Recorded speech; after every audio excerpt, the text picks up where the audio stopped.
The rain came down like claws. Not gentle. Not cleansing.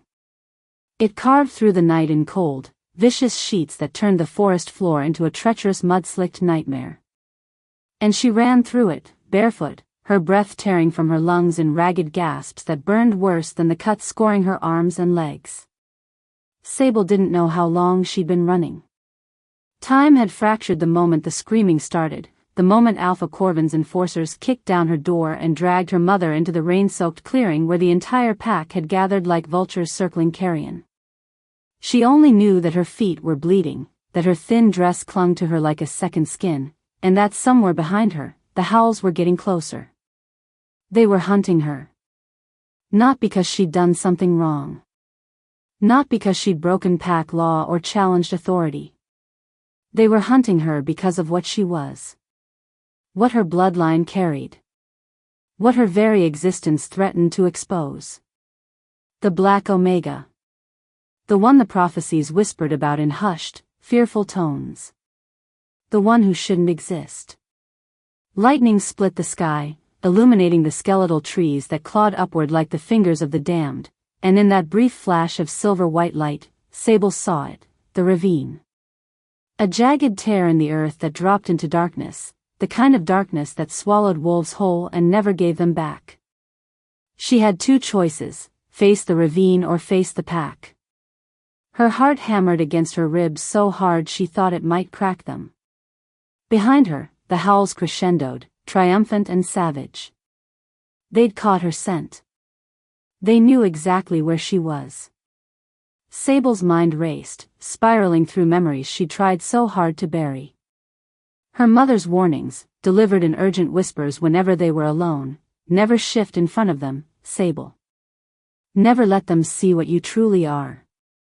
They'll kill you for it. Her grandmother's stories about the ancient bloodline, the one that predated the Alpha King's reign, the one that carried power so volatile it had been hunted to near extinction. And then, the worst memory of all, 3 nights ago, when she'd made the mistake of defending a younger wolf from a beating, and her eyes had flared that unmistakable onyx black, darker than midnight, darker than death itself. That's when Alpha Corvin had seen. That's when everything shattered.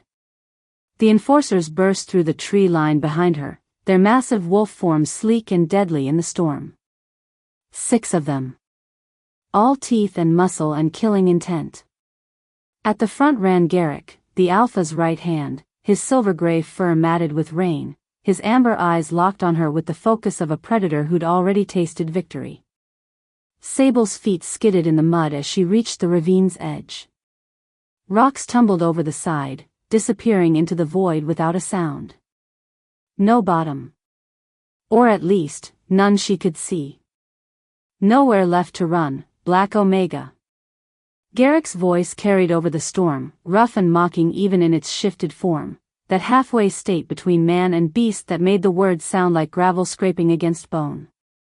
She turned to face them, her back to the abyss, her body trembling not from cold but from the thing inside her that was screaming to be released. That dark, terrible power that lived in her marrow, that sang in her blood, that made her something other than what these wolves understood. The enforcers fanned out in a semicircle, blocking any escape route. Rain streamed down their fur, dripped from their fangs. They moved with the synchronized precision of wolves who'd hunted together for years, who knew each other's moves like a choreographed dance of death. Alpha Corvin wants you alive, Garrick said, his lips pulling back in what might have been a smile if wolves could smile. Says he needs to make an example of you. Show the pack what happens to abominations who hide among us. Abomination. The word hit her like a physical blow, even though she'd heard it before. Even though she'd whispered it to herself in the darkest hours of night, wondering if they were right about her. But then something else stirred inside her. Something that felt less like shame and more like rage. Her mother was dead. They'd killed her 3 hours ago in that clearing, ripped her apart while the pack watched, while Alpha Corvin declared that anyone who harbored Black Omega blood was a traitor to the kingdom. Her mother, who'd only ever tried to protect her, who'd sacrificed everything to keep Sable's secret safe. And now they wanted to parade her around like a trophy? Use her death as a warning? I'm done running, Sable heard herself say, and her voice didn't sound like her own anymore. It sounded older. Deeper. Like it came from somewhere ancient and furious. The enforcers tensed. Even Garrick's confidence flickered for a moment, his ears flattening against his skull. Because they felt it too. That shift in the air. That pressure building like a storm about to break. Sable's hands began to tremble, but not from fear this time. From power. From the thing she'd kept locked down her entire life, the thing she'd been taught to suppress and hide in fear. It rose up through her body like liquid fire, turning her veins to rivers of molten shadow. Her eyes went black. Completely black. No white, no iris, just pure obsidian darkness that reflected the lightning like polished stone. What? Garrick started, but he never finished the sentence.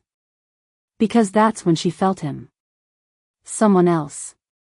Someone whose presence crashed into her awareness like a tidal wave, drowning out everything else, the rain, the enforcers, even her own fear. It was a consciousness so powerful, so overwhelming, that for a moment Sable forgot how to breathe. The enforcers felt it too.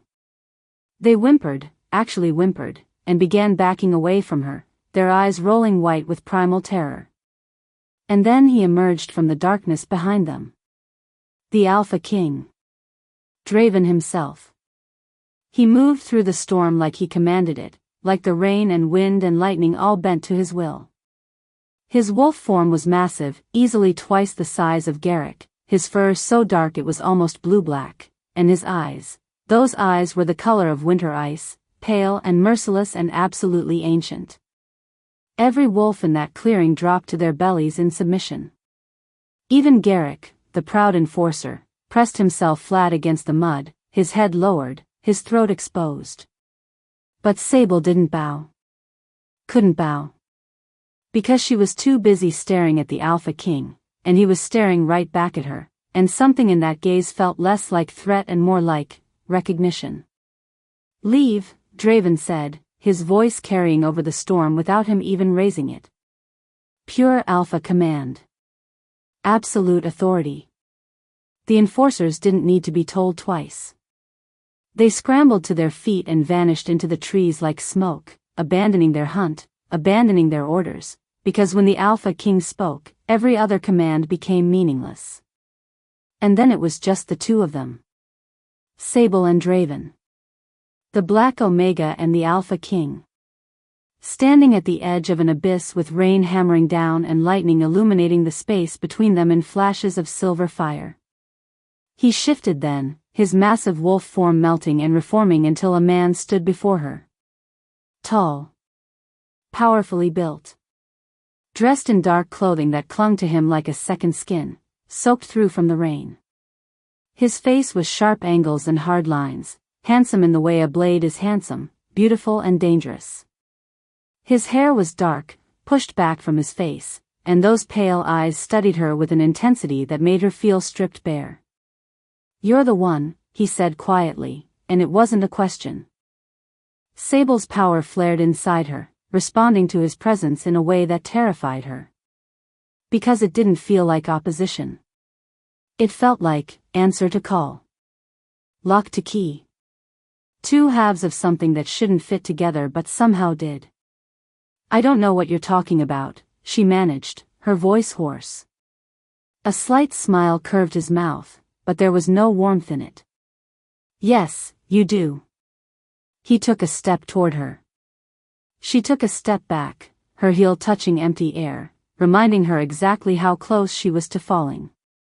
Careful, Draven said, and this time something almost like concern flickered in those winter eyes. That's a long way down. Why are you here? The question burst from her before she could stop it. Why did you stop them? The Alpha King tilted his head, studying her like she was a puzzle he was determined to solve. Because I've been looking for you, Sable. For a very long time. Her name. He knew her name. And the way he said it felt intimate, like a secret shared in darkness. I don't understand, she whispered. You will, he promised, and extended his hand toward her across the rain-soaked space between them. Come with me. Let me show you what you really are. And Sable stood there, trembling at the edge of the ravine, caught between the abyss behind her and the most dangerous wolf in the kingdom reaching out his hand, while somewhere deep inside her, that dark power whispered that this moment, this exact moment, had been inevitable from the moment she was born. If you're already hooked, if you already need to know what happens next, hit that subscribe button. Because at Shayla's Romance Library, we tell stories that grab your heart and don't let go. She didn't take his hand. Not immediately. Because every instinct she'd honed over 23 years of survival screamed at her not to trust this. Not to trust him. Alpha King Draven was the wolf every mother used to frighten her children into obedience. He was the one who'd consolidated power through blood and brutality, who'd crushed 12 rebellions before she'd even reached adolescence, who ruled the kingdom of wolves with an iron fist that had never once shown mercy. And yet he stood there in the rain, hand extended, waiting with a patience that felt entirely wrong for someone with his reputation. The storm raged around them, but he didn't move, didn't press, just kept those pale eyes fixed on hers with an intensity that made her feel like he could see straight through to the darkest corners of her soul. You're afraid of me, he observed, and it wasn't mockery in his voice. It was something closer to understanding. Maybe even sadness. Everyone's afraid of you, Sable shot back, hating how her voice trembled. You've given them plenty of reasons to be. Something flickered across his face, there and gone too quickly to name. Pain, maybe. Or regret. But then his expression hardened back into that impenetrable mask of authority. True, he acknowledged. But you're not afraid of me the way they are. You're afraid because you think I'm here to kill you. To finish what Corvin started. He lowered his hand slightly but didn't drop it. I'm not. Then what do you want? Lightning cracked overhead, so close the air tasted like ozone and burnt metal. In the flash of light, Sable saw something in his eyes that made her breath catch. Hunger. Not the predatory kind, though there was that too. This was different. Deeper. Like a man who'd been starving for something he couldn't name and had finally found it standing at the edge of a ravine in the middle of a storm. I want to understand what you are, Draven said quietly. I want to know why your bloodline was hunted to extinction. Why the old prophecies speak of a black Omega who would either save the kingdom or destroy it. He paused, his jaw tightening. And I want to know why, the moment I sensed your power awakened 3 nights ago, every instinct I possessed told me to find you before someone else did. 3 nights ago. When her eyes had flared black in front of Alpha Corvin. When everything had fallen apart. You felt that, she whispered. From wherever you were, you felt my power? I felt it across half the kingdom. His voice dropped lower, rough with something that might have been awe or might have been fear. It was like a signal flare in the darkness, Sable. Like something ancient waking up after centuries of sleep. Do you have any idea how impossible that should be? How much power it would take to reach that far? She didn't. She'd spent her whole life trying not to use her power, not to understand it. Every time it surfaced, her mother had looked at her with such terror that Sable had learned to shove it down, to lock it away in some deep place inside herself where it couldn't hurt anyone. But it had awakened anyway. And now the Alpha King himself stood before her, claiming he'd crossed the kingdom to find her. Corvin said my bloodline is a threat to your rule, Sable said, forcing steel into her voice even as her body shook with exhaustion and cold. He said the old texts call us abominations. Corrupted wolves who should never have been born. Corvin is a fool who reads only what serves his ambition. Draven's voice turned harsh, dangerous. The old texts don't call you abominations. They call you the firstborn. The original bloodline, before the kingdoms were divided, before alphas and omegas became the rigid hierarchy we know now. Your ancestors didn't just have power, Sable. They were power itself. The words hit her like physical blows, each one reshaping everything she thought she knew about herself. That's not possible, she breathed. If that were true, we wouldn't have been hunted. We wouldn't have been nearly wiped out. You were hunted precisely because it's true. Draven took another step closer, close enough now that she could see the rain tracking down the sharp planes of his face, could see the muscle jumping in his jaw. My great-grandfather led those hunts. Systematically destroyed every firstborn bloodline he could find because he feared what you represented. The possibility that his power wasn't absolute. That there were wolves who existed outside his control. The bitterness in his voice was unmistakable. This wasn't the voice of a king defending his legacy. This was something personal. Something that cut deep. Why are you telling me this? Sable demanded. Why would you admit that your own bloodline tried to genocide mine? Because I'm not my great-grandfather. The words came out sharp, almost angry. Because I've spent the last decade trying to undo the damage he caused, trying to piece together the truth from fragments and whispers and prophecies that have been deliberately obscured. And because, he stopped, his hand clenching into a fist at his side. Because I'm tired of ruling through fear alone. I'm tired of being the monster everyone believes I am. The rawness in his voice shocked her. This was the Alpha King, the most powerful wolf in existence, and he sounded lonely. Bone deep, achingly lonely. You still haven't answered my question, she said, even though part of her already knew the answer, could feel it humming in the space between them like a live wire. What do you want from me? Draven met her eyes, and this time he didn't hide what she saw there. The hunger. The hope. The desperate, dangerous need. I want you to let me protect you, he said simply. I want you to come with me so I can keep you safe from wolves like Corvin, from the counselors who will want you dead the moment they learn what you are. And I want, he hesitated, something almost vulnerable crossing his features. I want to see if the bond one felt when your power called to mine was real. Or if I've finally lost my mind after a century of this. A century. He'd lived for over 100 years, and in all that time, he'd never found a mate, Sable whispered, understanding crashing over her. You think I might be your mate? His silence was answer enough. The rain fell harder, and somewhere in the distance, thunder growled like a warning. Sable's mind spun, trying to process everything. The Alpha King thought she might be his fated mate. The same Alpha King whose bloodline had tried to destroy hers. The same Alpha King who ruled through fear and brutality and absolute control. But he'd stopped the enforcers. He'd sent them running with a single word. And he stood before her now not as a king demanding obedience but as a man asking for something he clearly had no right to ask for. Trust. If I go with you, she heard herself say, and this bond you think exists is real, what then? Your council will never accept a black Omega as your mate. Your allies will see it as weakness. Half the kingdom will call for your head. Let them try. The words were pure alpha dominance, the kind of absolute confidence that made lesser wolves bare their throats. But then his voice softened, just slightly. I've ruled through strength and fear for long enough, Sable. Maybe it's time I ruled through something else. Like what? I don't know yet.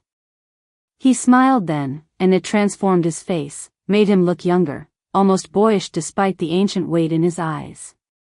That's what I'm hoping you'll help me figure out. Against every bit of common sense she possessed, Sable felt herself reaching for his hand.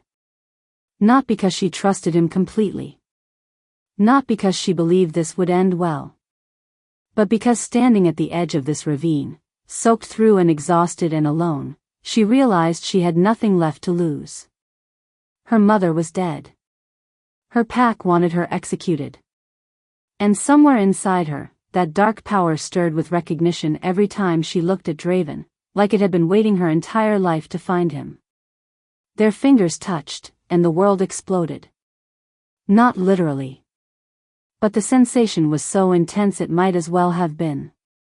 Power arced between them, black meeting ice blue, and Sable gasped as she felt his essence pour into her awareness.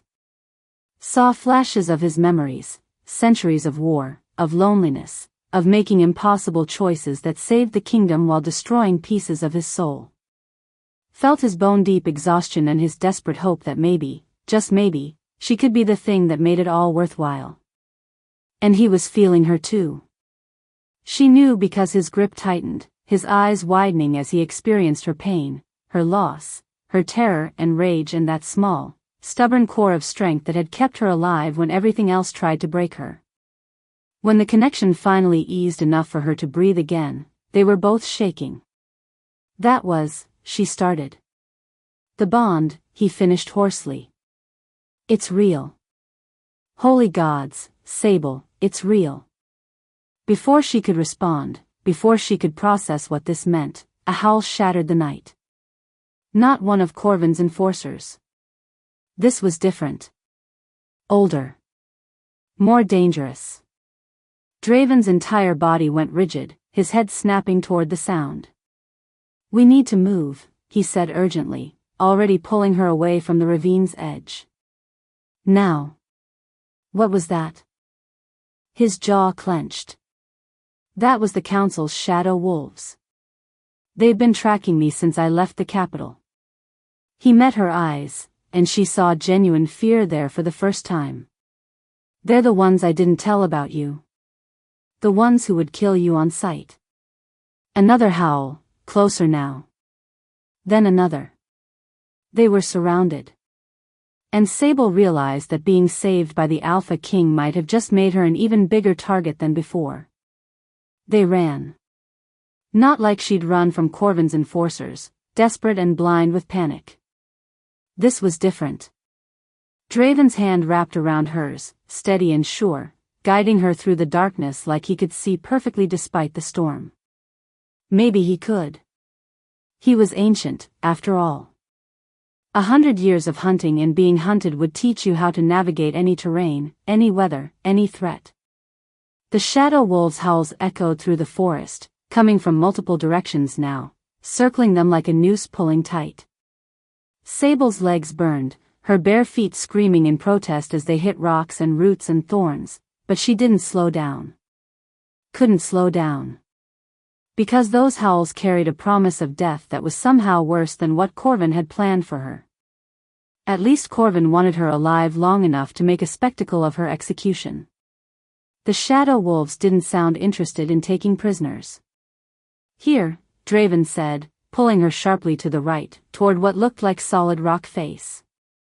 But as they got closer, Sable saw the narrow crevice, barely wide enough for a wolf to slip through.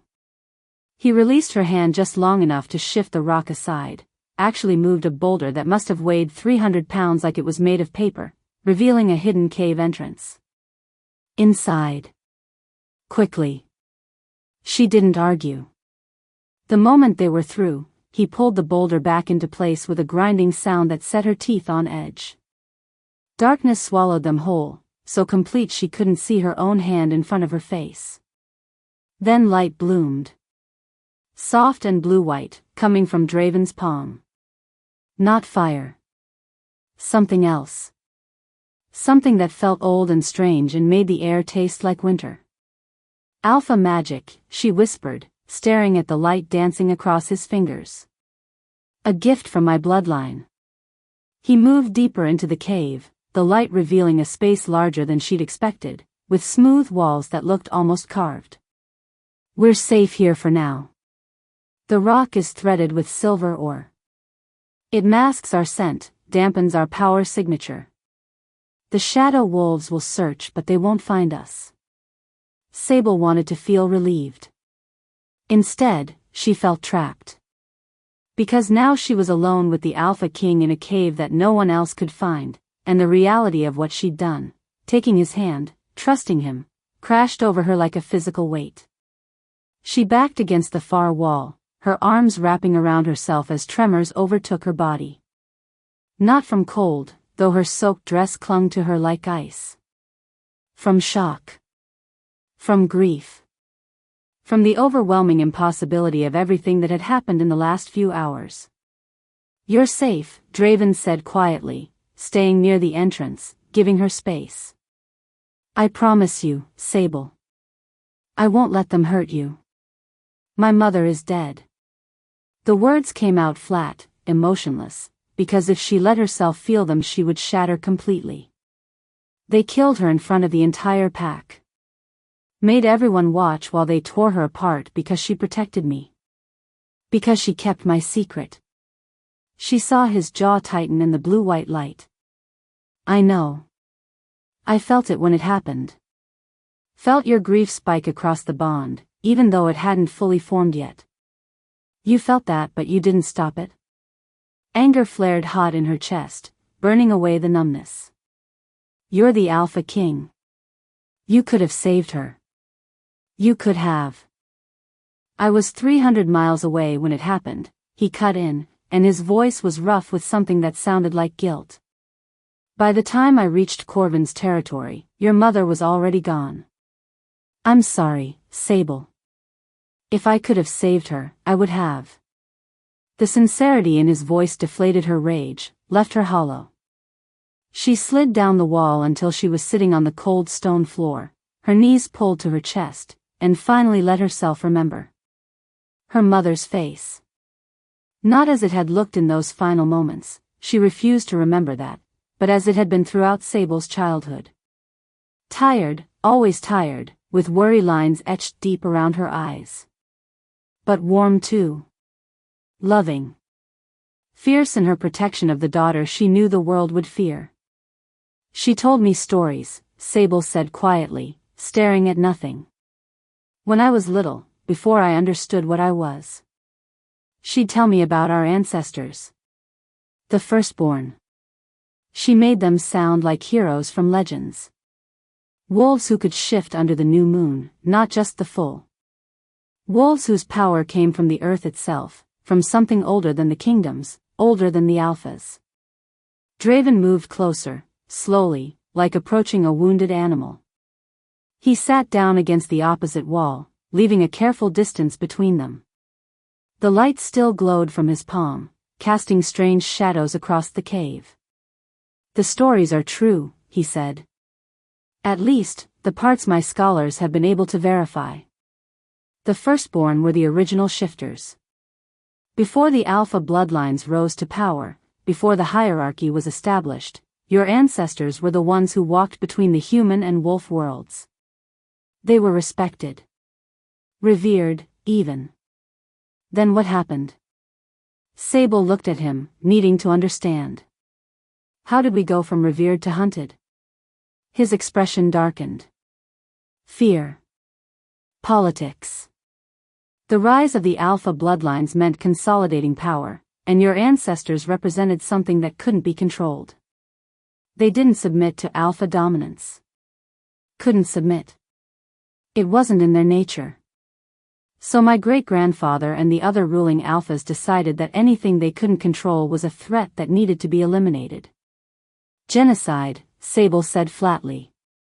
"That's what it was. Systematic genocide." "Yes." He didn't flinch from the word. Dressed up as protection of the realm, as preventing corruption of the bloodlines, as a dozen other justifications. But at its core, it was genocide.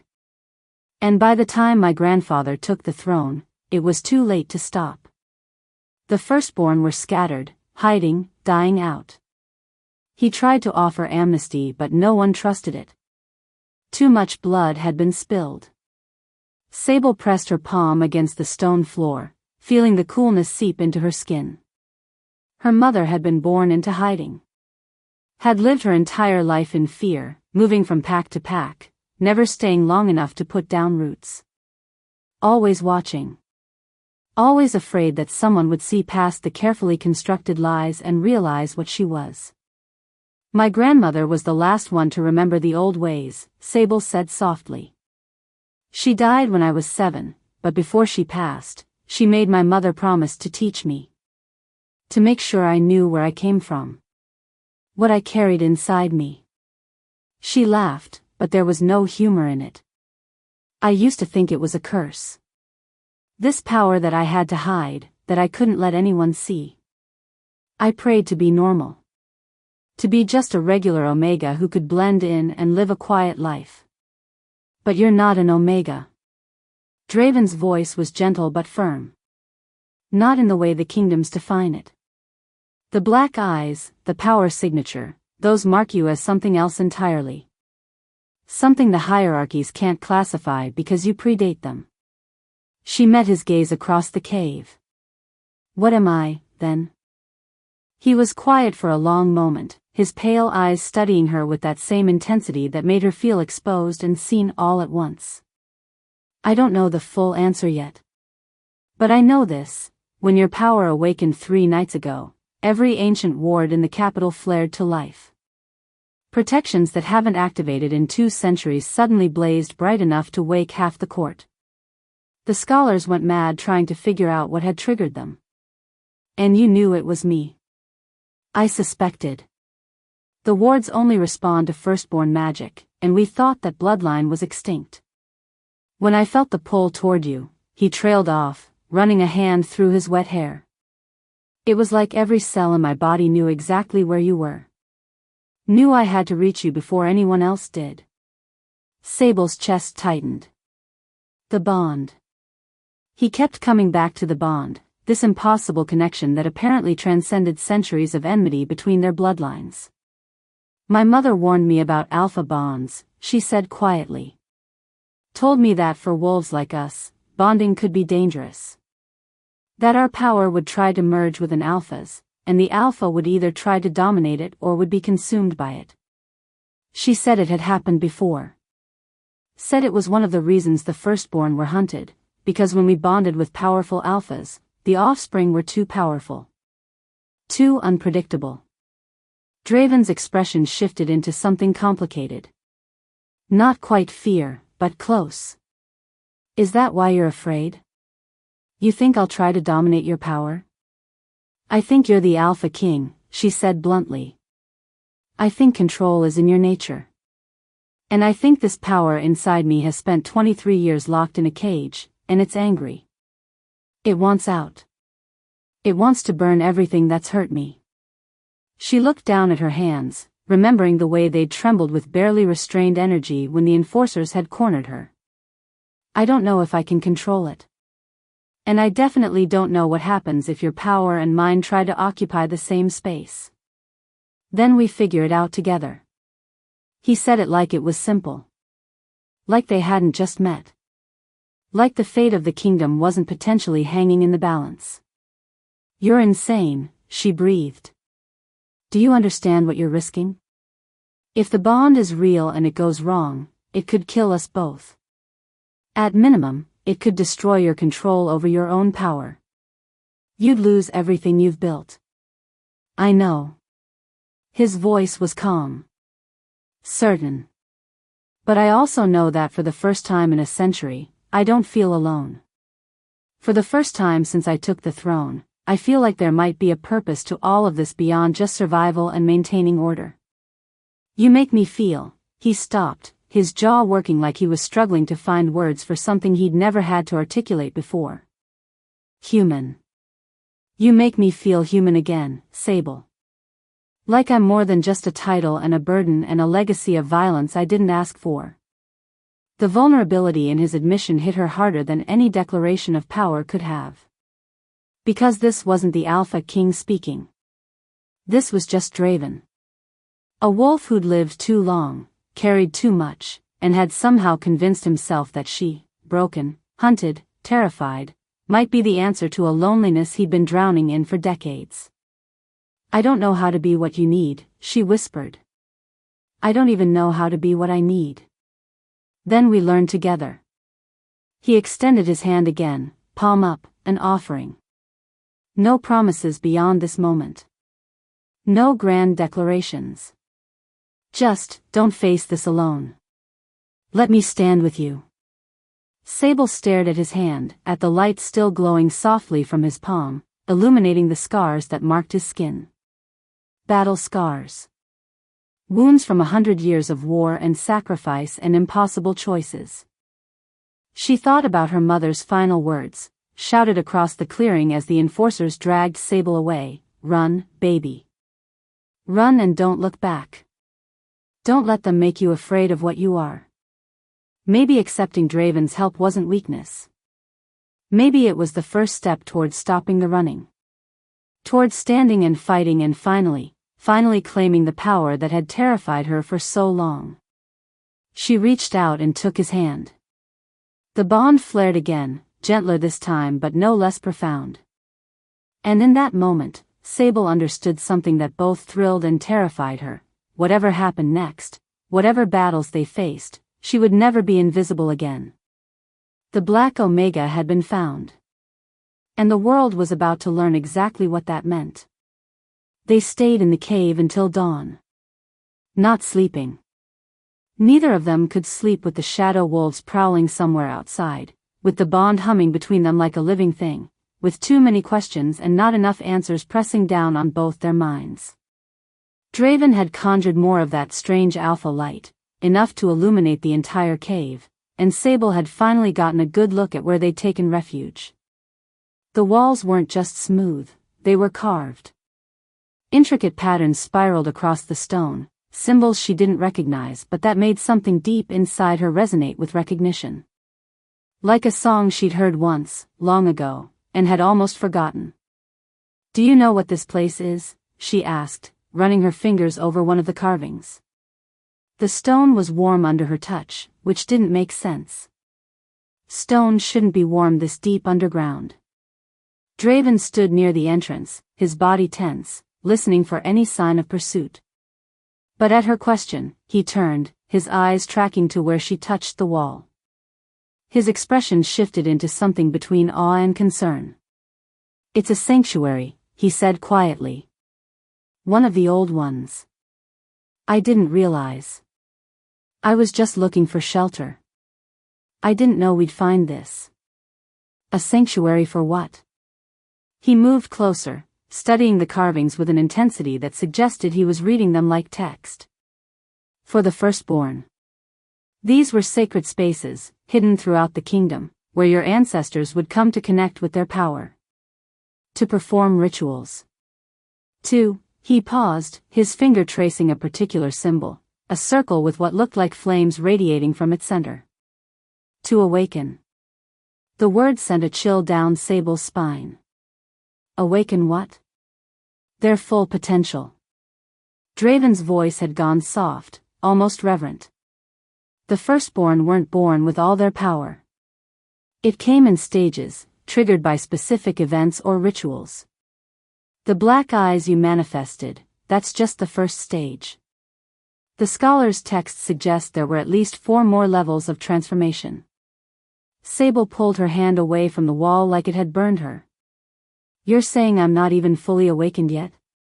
That what happened with Corvin's enforcers was just the beginning?" "I think so." He looked at her, and there was something in his gaze that might have been excitement or might have been fear. Possibly both. The sanctuary responding to your presence, the walls warming to your touch, those are signs, Sable. This place recognizes you. It's been waiting for you. That's impossible. I've never been here before. I didn't even know places like this existed. Your bloodline knew. He gestured to the carvings, the patterns that seemed to pulse faintly with their own inner light now that she was paying attention. These sanctuaries were tied to firstborn magic. They were hidden, protected, designed to remain dormant until someone with the right bloodline came close enough to wake them. The fact that you found this place, that I found this place while connected to you through the bond, it's not coincidence. Sable wrapped her arms around herself, suddenly cold despite the warmth emanating from the walls. "I don't want to awaken. I don't want more power. I just want to survive." "I know." Draven's voice was gentle, understanding. "But I don't think you're going to get that choice. Your power is already waking up, with or without your permission. The question is whether you let it happen in a controlled way, in a place like this where the magic can guide you, or whether you let it explode out of you in the middle of a fight where it could kill everyone around you. The brutal honesty of his words hit her like a slap. Because he was right. She'd felt it building inside her ever since her eyes had turned black, that pressure, that sense of something enormous trying to claw its way to the surface. It had terrified her. Still terrified her. But maybe terror wasn't the answer anymore. Maybe it was time to stop running from what she was. If I do this, she said slowly, if I let this place awaken me, or whatever it's supposed to do, what happens? What am I going to become? Draven was quiet for a long moment, his expression troubled. I don't know. The texts about the firstborn are fragmented, deliberately obscured by those who wanted your kind erased from history. But there are prophecies. Old ones. They speak of a black Omega who would rise when the kingdom needed her most. Who would either unite the packs or destroy them all. That's not ominous at all, Sable muttered, but her heart was racing. Which am I supposed to do? Unite or destroy? The prophecies don't say. They're deliberately vague, the way prophecies always are. But they do mention specific signs. He pointed to another carving, this one depicting a wolf with flames pouring from its body. The one with fire in her veins. The one who walks between worlds. The one whose bond will either crown a king or dethrone him. Sable's breath caught. Your bond with me. That's part of the prophecy too. So it would seem. His smile was wry, almost bitter. When I first read those texts, I thought they were metaphorical. Ancient warnings about the dangers of firstborn power. I never imagined, he trailed off, shaking his head. I never imagined I would be the king in question. That I would feel the bond pull towards someone who might be destined to destroy everything I've built. The raw vulnerability in his admission made her chest ache. And you still came for me. Still claimed the bond. Why? Because living without it felt like dying slowly. The words came out rough, almost angry, like he resented admitting them. Because I'm tired of making every decision based on fear and strategy and what's best for the kingdom. For once, just once, I wanted to make a choice based on what I needed. What my wolf needed. And it needs you, Sable. Even if you're my downfall. She should have been afraid. Should have been questioning his sanity, her own sanity, the entire impossible situation. But instead, she felt something else stirring inside her. Not the wild, terrifying power that wanted to burn everything. Something deeper. Older. Like a voice that had been sleeping for generations was finally waking up and whispering truths she'd been too afraid to hear. Show me, she heard herself say. Show me how to use the sanctuary. Draven's eyes widened slightly. Are you sure? Once we start this, there's no going back. You'll never be able to hide what you are again. I'm already past hiding. She looked down at her hands, remembering the way the black power had flared from them when the enforcers had cornered her. Corvin saw what I am. His enforcers saw. By now, word has spread to half the packs in the kingdom. Hiding isn't an option anymore. So I might as well learn to control this thing before it controls me. A slow smile curved Draven's mouth, and for the first time since she'd met him, it reached his eyes. Made him look almost boyish despite the ancient weight he carried. All right. But I'm warning you, this is going to hurt. Awakenings always do. Everything hurts lately, Sable said flatly. At least this time I'll have something to show for it. He laughed, short and surprised, like he hadn't expected humor from her. Then his expression turned serious, focused. The carvings are a map. They'll guide you through the ritual, but you have to be the one to activate them. I can't do it for you. How do I activate them? Blood. He said it simply, like it was obvious. Your bloodline is the key.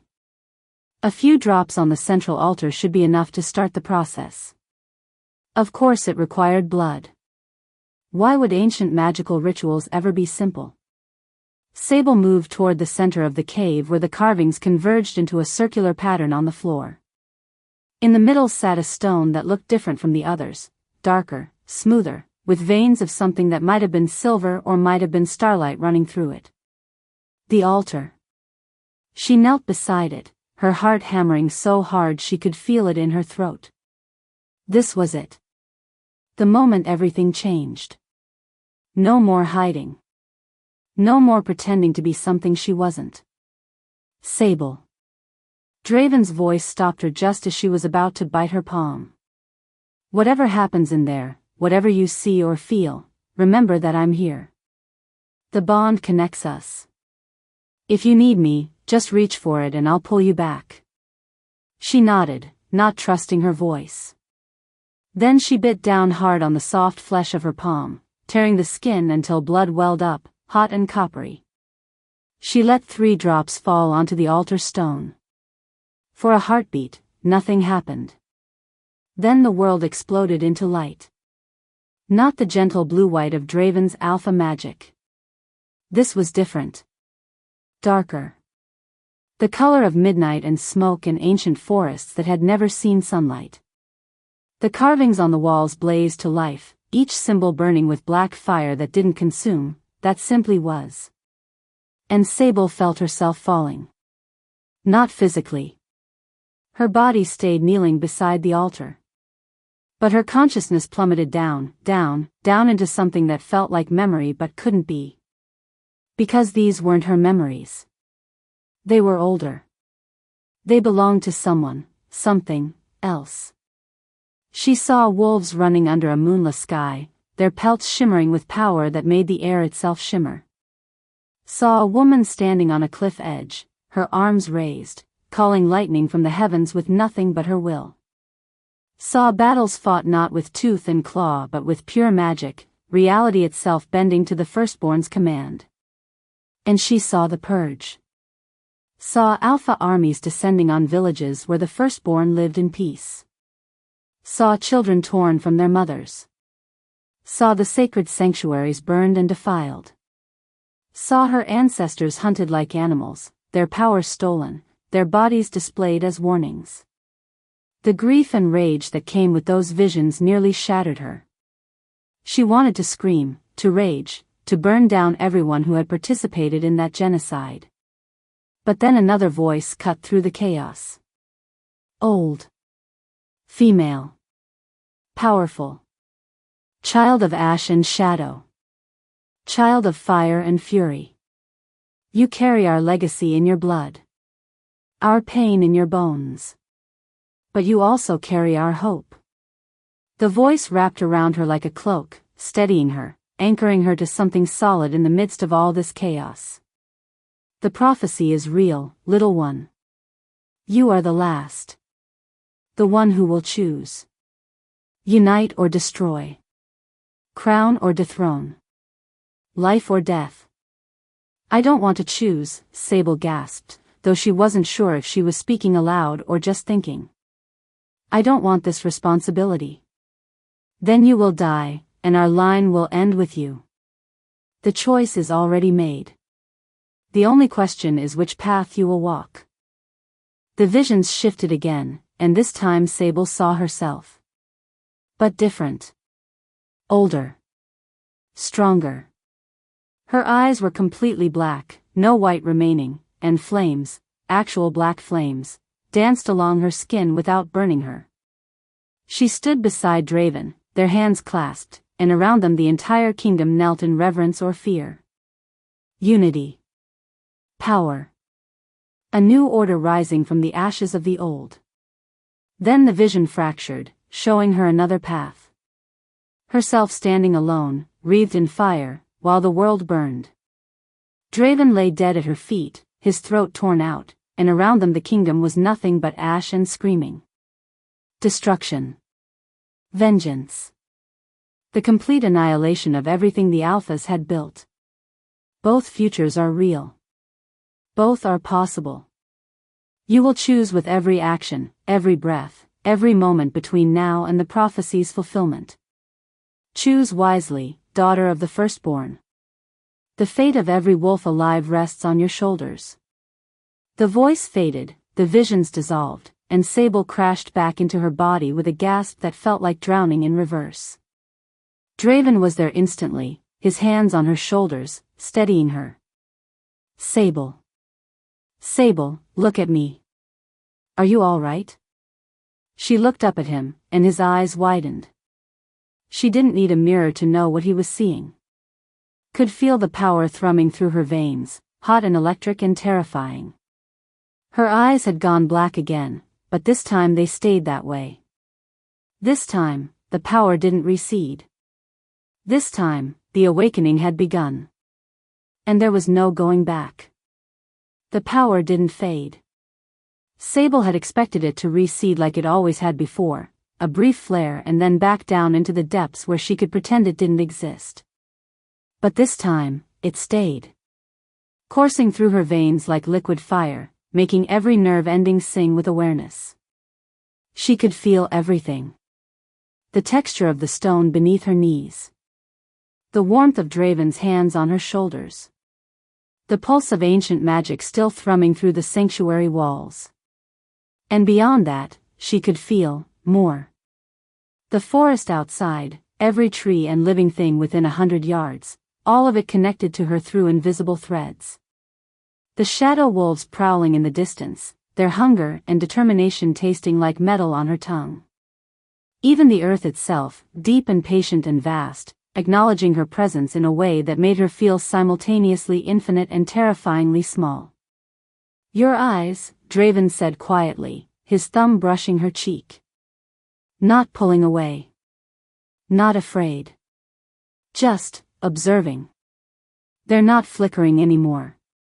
The black is constant. I know. Her voice sounded different too. Deeper. Like it carried echoes of that ancient female voice from the vision. I can feel it. Everything. It's like I was blind before and now I can finally see. What else do you feel? His question was careful, clinical almost. The voice of someone who needed to understand what he was dealing with. Sable closed her eyes, reaching into the new awareness. The shadow wolves. 6 of them. They've circled back, searching. They know we're here somewhere but the silver in the rock is confusing them. She paused, sensing something else. Something that made her blood run cold. They're not alone anymore. Someone else is coming. Someone powerful. Draven went still, his alpha senses extending outward. How far? Maybe half a mile. Moving fast. She opened her eyes, meeting his gaze. It's not just power I'm sensing from them. It's authority. Old authority. Like they've been in control for a very long time and they're used to being obeyed. His jaw clenched. The council. They've sent an elder. The way he said it made it clear this was bad. Worse than the shadow wolves. Worse than Corvin's enforcers. Who are the elders? Sable asked, even though part of her didn't want to know. The Council of Elders are the oldest alphas in the kingdom. Some of them are older than me. They're the ones who hold the real power. I may be the Alpha King in name, but they're the ones who control the bloodlines, the territories, the ancient laws. His expression darkened. And they're the ones most invested in keeping things exactly as they are. If they've sent an elder here personally, it means they know about you. About what you are. How could they know? We've been hidden since. The wards. Understanding crashed across Draven's features, harsh and bitter. When your power awakened in the capital, the elders would have felt it too. They have access to the same ancient protections I do. They just didn't know what it meant until I left to find you. He cursed, low and vicious. They've been tracking me. Using me to lead them straight to the last firstborn. Guilt stabbed through Sable's chest. I'm sorry. I didn't mean to. Don't. His grip on her shoulders tightened, not painful but firm. This isn't your fault. If anyone's to blame, it's me. I should have been more careful. Should have hidden my trail better. He released her, standing in one fluid motion. We need to leave. Now. Before they trap us in here. But even as he said it, Sable felt the threads of awareness she'd gained snag on something. The shadow wolves were closing in, moving with renewed purpose. And that powerful presence, the elder, was almost on top of them. It's too late, she said quietly. They're already here. As if summoning them with her words, the boulder blocking the entrance exploded inward. Not rolled aside. Exploded. Shards of rock sprayed across the cave floor as a figure stepped through the dust and debris, backlit by the weak dawn light filtering through the forest canopy. The shadow wolves followed, flanking him like an honor guard, their red eyes fixed on Sable with unmistakable hunger. The elder was tall, broad-shouldered, with silver hair pulled back from a face that might have been handsome once but had been hardened by centuries into something cruel and cold.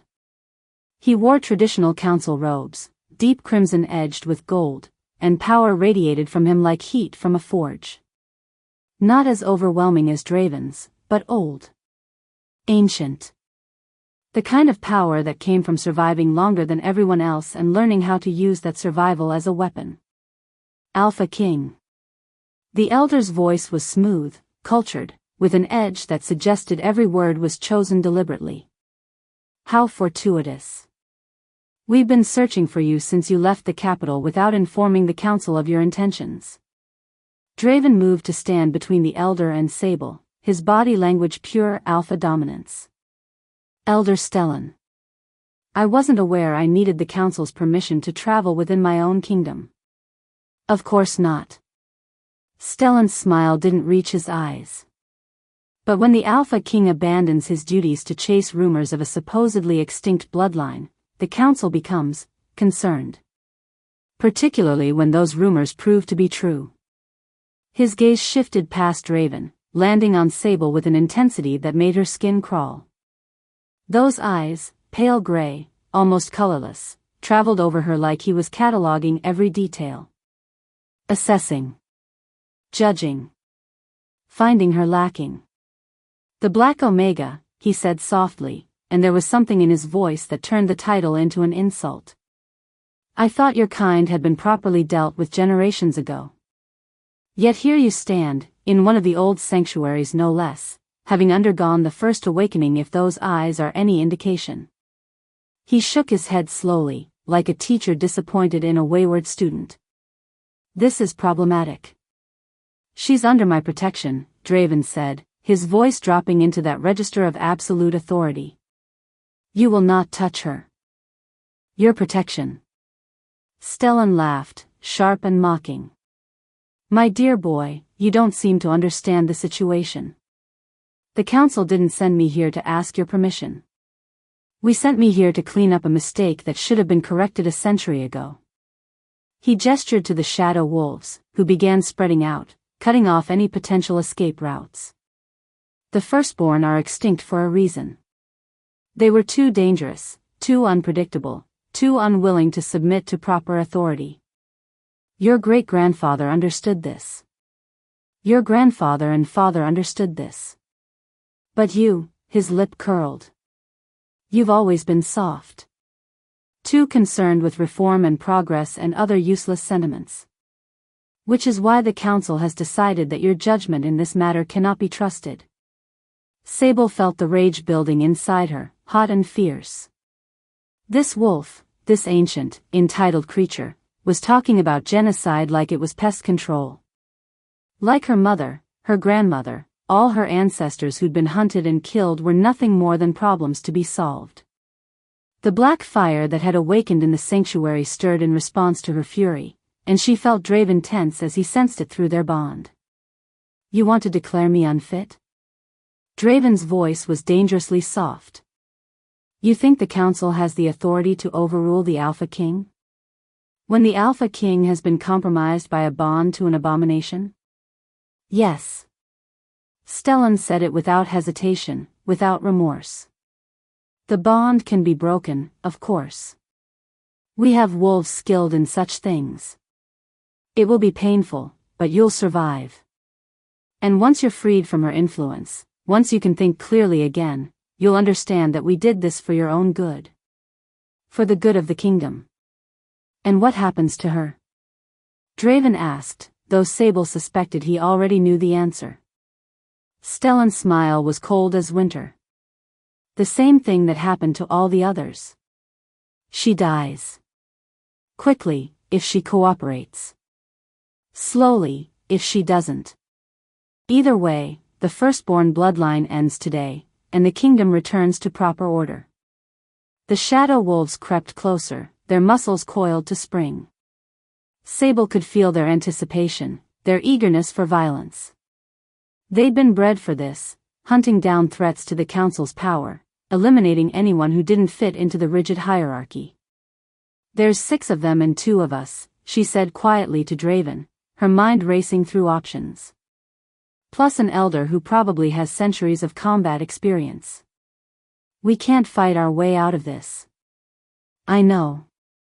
His response was just as quiet, but there was steel underneath.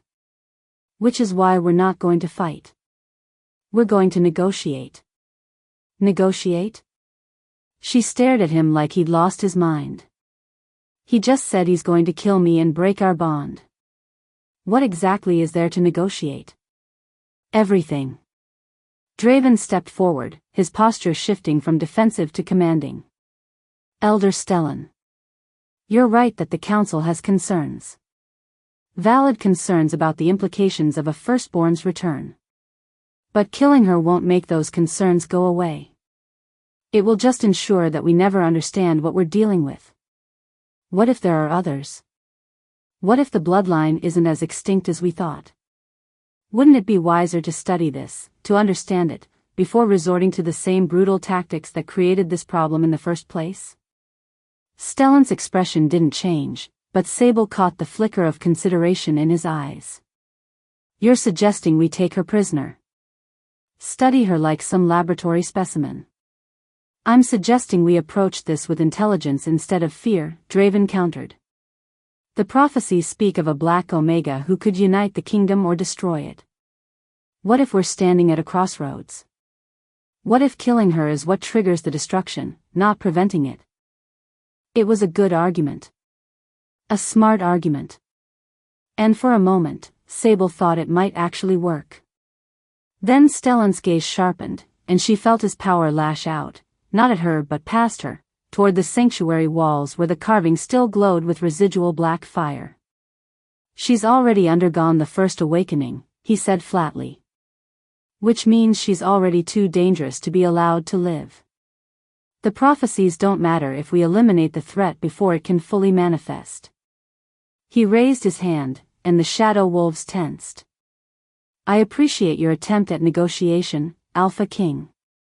It shows you've retained some political instincts despite your compromised state. But the council's decision is final. Step aside, or I'll be forced to report that you actively interfered with a sanctioned elimination. And that would be unfortunate for your reign. The threat was clear. Cooperate or lose the throne. Sable felt Draven's fury spike through the bond, felt him calculating odds and options and finding all of them wanting. He couldn't fight an elder and 6 shadow wolves while protecting her. He'd lose. And even if he somehow won, the council would use his defiance as grounds to remove him from power. He was trapped. They both were. I won't step aside, Draven said, his voice absolute. Final. You want her, you go through me.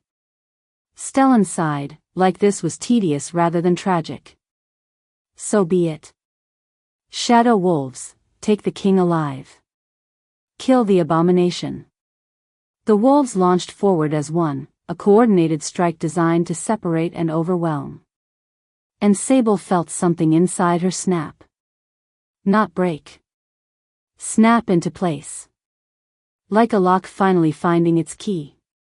The black fire that had been simmering since the awakening exploded outward, not wild but controlled, precise, wrapping around her like armor made of living shadow. The lead shadow wolf crashed into it and rebounded with a yelp of pain, smoke rising from its fur where the flames had touched. "No," Sable said, and her voice carried that ancient echo again, amplified by the sanctuary's power. "You don't get to hunt us anymore. You don't get to decide who lives and who dies based on fear. That ends now." Elder Stellan's eyes widened, genuine shock breaking through his cold composure. Impossible. The first awakening shouldn't grant that level of control. But Sable wasn't listening. She was reaching deeper into the power, into the connection she'd felt to the earth and the forest and every living thing within her awareness. She was calling to them, asking, not demanding, asking, for help. And they answered. The sanctuary walls blazed with black fire. The ground beneath them trembled. And from the forest outside, howls rose up, not from the shadow wolves, but from others. Wild wolves. Rogues. Wolves who'd been rejected by the packs, who'd lived on the fringes, who'd survived outside the rigid hierarchy. They were coming. Drawn by her call. By the promise of something different. "Run," Sable said to Draven, her eyes never leaving Stellan. "Run, and I'll hold them here. I'm not leaving you. You have to." She looked at him then, and saw her reflection in his pale eyes. Saw the black flames dancing across her skin, saw the power that made her something other than what she'd been. "The council wants to break our bond. If they do that while we're both here, it will kill us. You need to get back to the capital. You need to warn the others. Tell them what's coming." "What's coming?" His voice was raw with the agony of the choice she was forcing on him. Sable smiled, fierce and wild and free. "Revolution."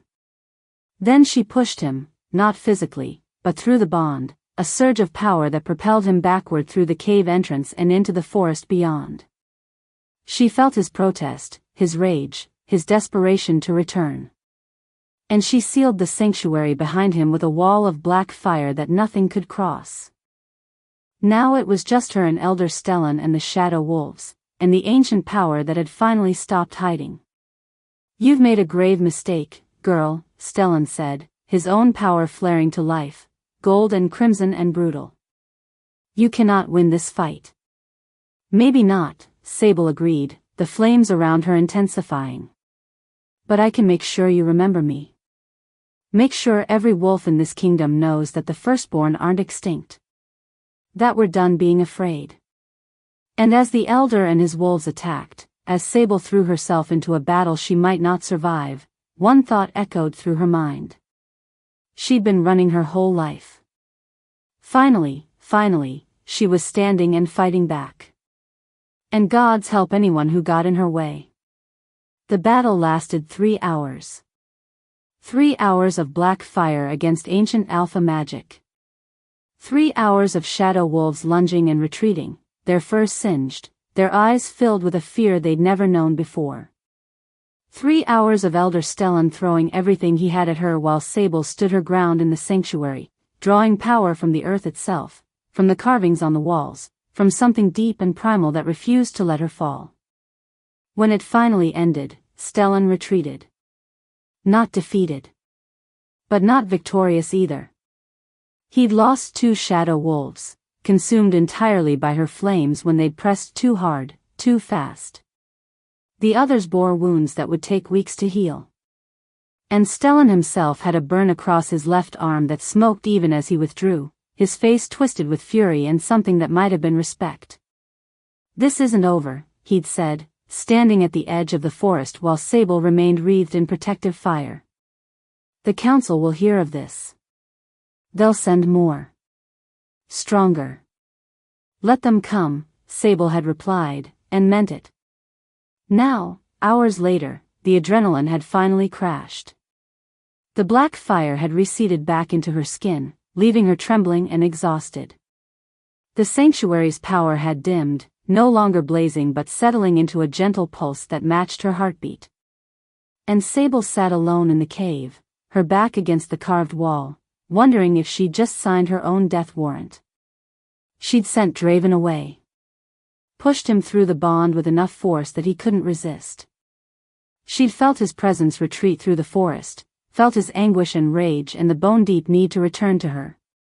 But she'd held the barrier, kept him out, because if Stellan had managed to break their bond while they were both present. She didn't let herself finish that thought. The sun was setting when she finally felt him again. Not trying to breach the barrier. Just there. Waiting on the other side with a patience that felt like its own kind of agony. Sable stood on shaking legs and let the wall of black fire dissolve. Draven was through the entrance before the last flames faded, moving with that impossible alpha speed, and then his hands were on her face, tilting her head up, his eyes scanning her for injuries with an intensity that bordered on manic. "You're hurt," he said, his thumb brushing over a cut on her cheek she hadn't even noticed. "Your arms." "I'm fine." She caught his hands, stilling them. "It looks worse than it is. Most of the blood isn't even mine." That wasn't entirely true. She had burns on her palms from channeling so much power, cuts along her ribs where one of the shadow wolves had gotten too close, bruises blooming across her shoulders and back. But she was alive. Whole. That had to count for something. Draven pulled her against him, his arms wrapping around her with a desperation that made her chest ache. She felt him trembling, felt the fear and relief and fury pouring through the bond in waves that threatened to overwhelm her already fragile control. "Don't ever do that again," he said into her hair, his voice rough. "Don't ever push me away like that." "I thought," he stopped, his grip tightening. "I thought I was going to lose you before we'd even begun." Sable's arms came up, circling his waist, holding on just as tightly. "I'm sorry. But if I hadn't sent you away, if Stellan had broken the bond while we were both there." "I know." He pulled back just enough to look at her, his pale eyes blazing with emotion. "I know why you did it. That doesn't mean I have to like it. That doesn't mean it didn't feel like dying." The raw honesty in his words cracked something open inside her. Because he wasn't hiding behind his title or his authority. He was just Draven, a wolf who'd found his mate and nearly lost her in the same breath. "I held them off," she said quietly. "Killed 2 shadow wolves. Wounded the others." Stellan retreated, but he said the council would send more. "They will." Draven's expression hardened. "Stellan is powerful, but he's just one elder. The council has 7. If they decide you're a genuine threat, they'll send all of them. And even with your power, even with the sanctuary's help, you can't fight 7 elders and their forces. So what do we do?" He was quiet for a long moment, his thumb tracing absent patterns on her arm. "We change the game. Stop reacting and start acting. You called the wild wolves during the fight, I felt it through the bond. They came to you. Responded to your power." Sable nodded. There were at least 20 of them. Rogues, outcasts, wolves who'd been rejected by the packs. They didn't attack Stellan directly, but they circled, distracted his forces, gave me openings. Because they sense what you are. What you represent. Draven's eyes lit with something that might have been hope or might have been dangerous ambition. The firstborn weren't just powerful, Sable. They were unifiers. They existed outside the hierarchy, which meant wolves from any rank could follow them without betraying their alpha. You could build an army. Not of pack wolves who are bound by loyalty and law, but of the forgotten ones. The ones the system failed. The idea was terrifying and thrilling in equal measure. "You're talking about revolution."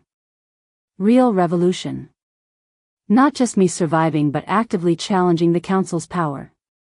I'm talking about giving you a chance to do more than just survive. He cupped her face in his hands, his gaze intense. The prophecy said you would either unite the kingdom or destroy it. Maybe it's time to choose which path you're walking. Because right now, you're caught in the middle, and that's the most dangerous place to be. Sable searched his face, looking for any sign that this was manipulation. That he was using her, positioning her as a tool for his own political goals. But all she found was sincerity. And something deeper. Something that looked like faith. You really believe I could do this, she said softly. Unite wolves who've spent centuries hating each other. I believe you already started. His smile was small but genuine. You unified rogues and outcasts with a single call. You fought an elder to a standstill during your first real battle. You survived what should have killed you a dozen times over. He leaned closer, his forehead resting against hers. You're stronger than you know, Sable. Braver than you believe. And I think, if you let yourself trust in that strength, there's nothing you couldn't accomplish. His words wrapped around her like a balm, soothing wounds she hadn't known were bleeding. Because no one had ever looked at her like this. Like she was capable. Like she mattered beyond just being a problem to solve or a threat to eliminate. Why? The question escaped before she could stop it. Why do you believe in me so much? You barely know me. I know enough. His voice dropped lower, intimate. I know you protected your mother even when it cost you everything. I know you stood your ground when most wolves would have run. I know you pushed me away to save my life even though it meant facing your enemies alone. His thumb brushed her lower lip. And I know that when I look at you, I see the first thing in a century that's made me want to be better than what I am. The vulnerability in his confession stole her breath. This was the Alpha King, admitting that she, broken, hunted, terrified, made him want to change. Made him want to be more than just the brutal enforcer of the council's will. I don't know how to be what you need, she whispered, echoing the words she'd said in the cave before. But this time they felt less like fear and more like honesty. Then we figure it out together. He said it like a vow. Like a promise that actually meant something. No more running. No more hiding. We face this, whatever comes, as equals. As partners. His eyes searched hers. As mates, if you'll have me. The formal claiming. He was asking for the formal claiming, the bond that would tie them together permanently, irrevocably. In wolf culture, it was the most sacred commitment. Once claimed, their bond couldn't be broken without killing them both. It was also incredibly dangerous. Because if the council managed to kill one of them, the other would die too. They would be each other's greatest strength and greatest vulnerability. The council will use it against us, Sable said, even as her wolf rose up inside her, howling with need for this bond, this completion. They'll target whichever one of us is weaker, knowing it will destroy us both. Let them try. Draven's voice was pure alpha confidence. I've been weak for a century, Sable. Ruled by fear and obligation and the weight of responsibilities I never wanted. But with you, he pulled back slightly, letting her see the truth in his eyes. With you, I feel strong. Complete. Like I finally understand what I was fighting for all along. And if I choose destruction over unity, she asked, needing him to understand what he was risking. If the prophecy is right and I'm destined to burn down everything you've built? Then we burn it together. He said it without hesitation. And build something better from the ashes. The certainty in his voice, the absolute conviction that they could face anything as long as they faced it together, finally broke through the last of her resistance. Yes, Sable breathed. Yes, I'll complete the bond. I'll be your mate. The smile that crossed his face was devastating. Pure joy mixed with relief mixed with hunger. He leaned in slowly, giving her time to change her mind, time to pull away. She didn't. Their lips met, and the bond that had been humming between them since the moment they touched exploded into something vast and permanent and utterly unbreakable. Power arced between them, black fire and ice blue light intertwining, creating something new. Something that had never existed before. Sable felt his memories pouring into her awareness. Saw his childhood, raised to be a weapon instead of a wolf. Saw the moment he'd taken the throne, barely 20 years old and already drowning under the weight of expectations. Saw 100 years of loneliness, of making impossible choices, of wondering if he would ever find someone who saw him as more than just a title. And he was seeing her. The girl who'd grown up hiding, who'd learned to make herself small and invisible.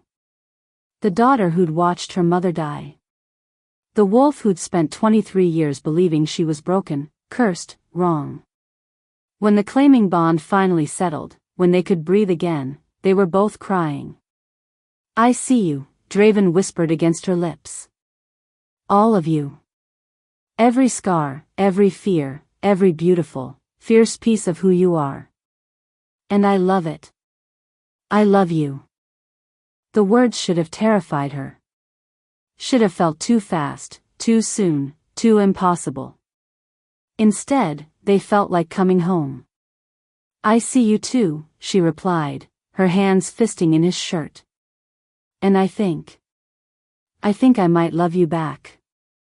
Even though you're infuriating and arrogant and entirely too certain about things you have no business being certain about."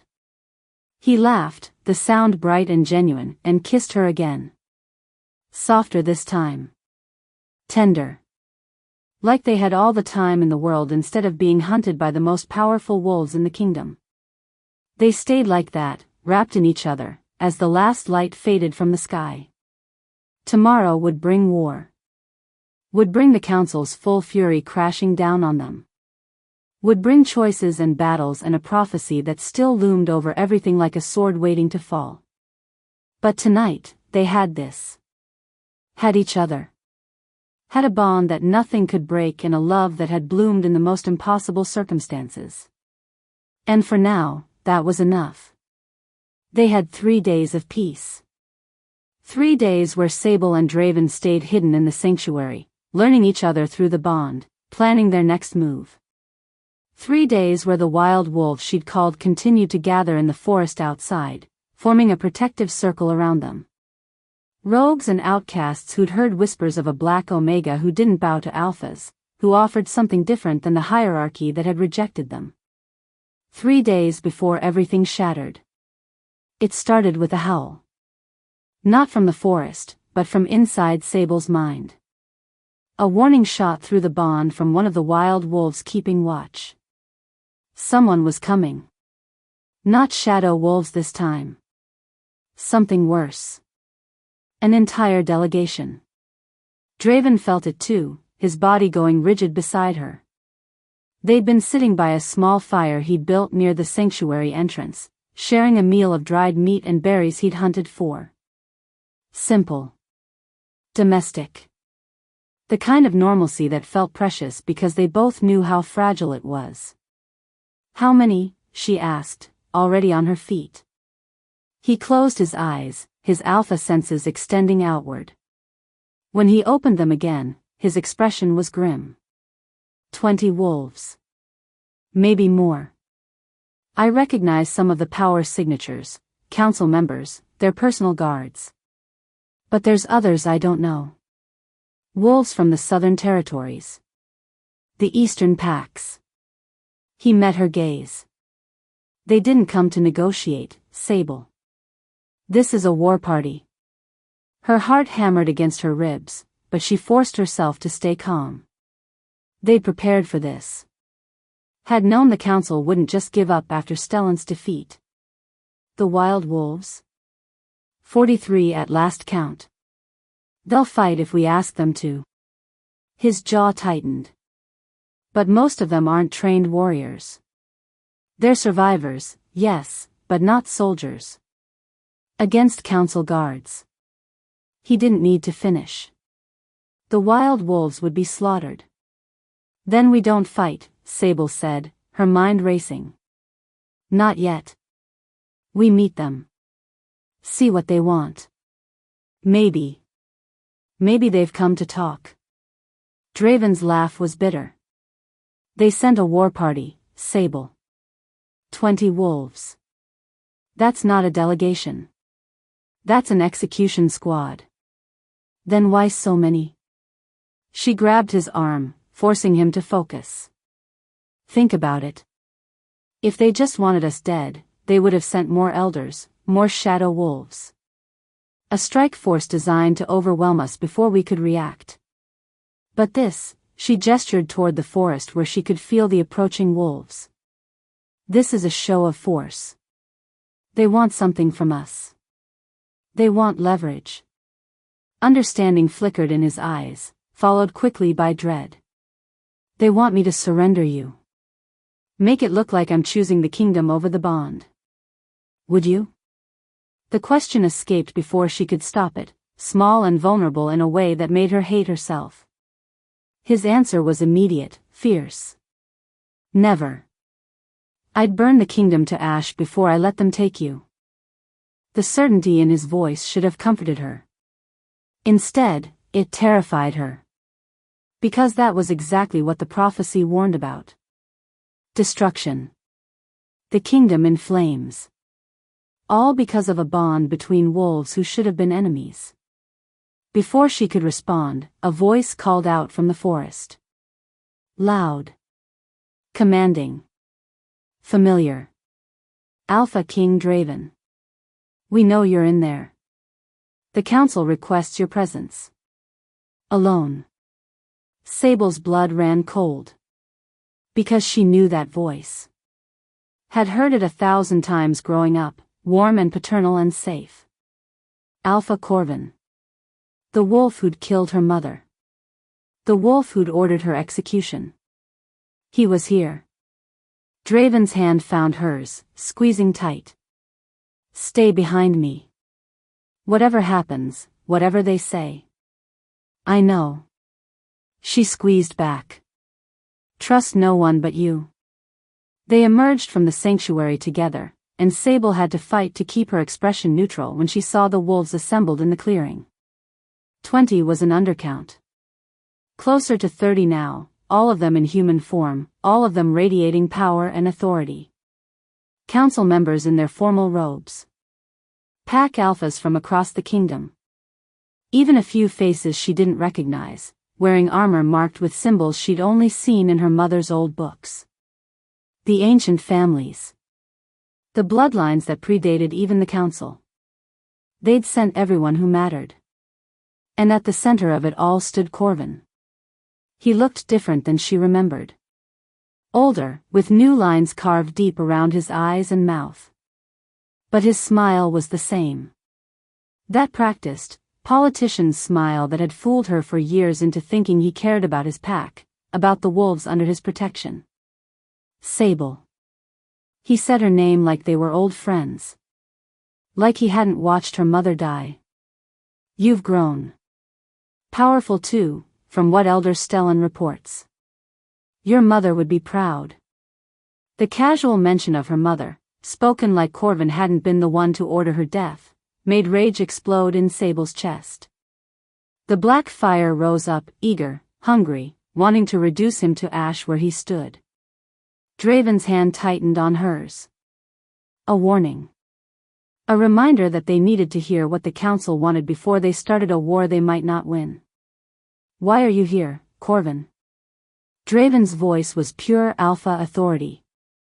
The council wants to negotiate? Send a messenger. You brought an army. Not an army. Another voice, this one coming from Corvin's right. Elder Stellan stepped forward, his arms still bandaged from where Sable's flames had burned him. A diplomatic envoy. We're here to offer terms. Terms, Sable repeated, not bothering to hide her skepticism. You mean surrender. We mean survival. Stellan's pale eyes fixed on her with that same cold assessment. For all of us. The council has deliberated extensively since our last encounter. We've reviewed the old texts, consulted the prophecies, even brought in scholars from the ancient families to verify what we're dealing with. He paused, letting the weight of his words settle. You are the last firstborn. That much is confirmed. And your power is growing faster than any of us anticipated. At this rate, within a month, maybe 2, you'll undergo the second awakening. And when that happens, she becomes unstoppable, one of the ancient family representatives said, stepping forward. She was older, with silver white hair and eyes that held too much knowledge. The second awakening grants full access to firstborn magic. Reality manipulation. Elemental control. The ability to command any wolf, regardless of rank or bloodline. She looked at Sable with something that might have been pity. Your ancestors wielded that power with wisdom earned over centuries. You're 23 years old and have had your gifts for 3 days. You'll be like a child with a weapon you don't understand. Dangerous to everyone, including yourself. The words hit harder than Sable wanted to admit. Because the woman was right. She could barely control what she had now. The black fire responded to her emotions more than her will. If it got stronger, if she gained more power before she learned to master what she already had, she could destroy everything. Could become the monster the council believed she was.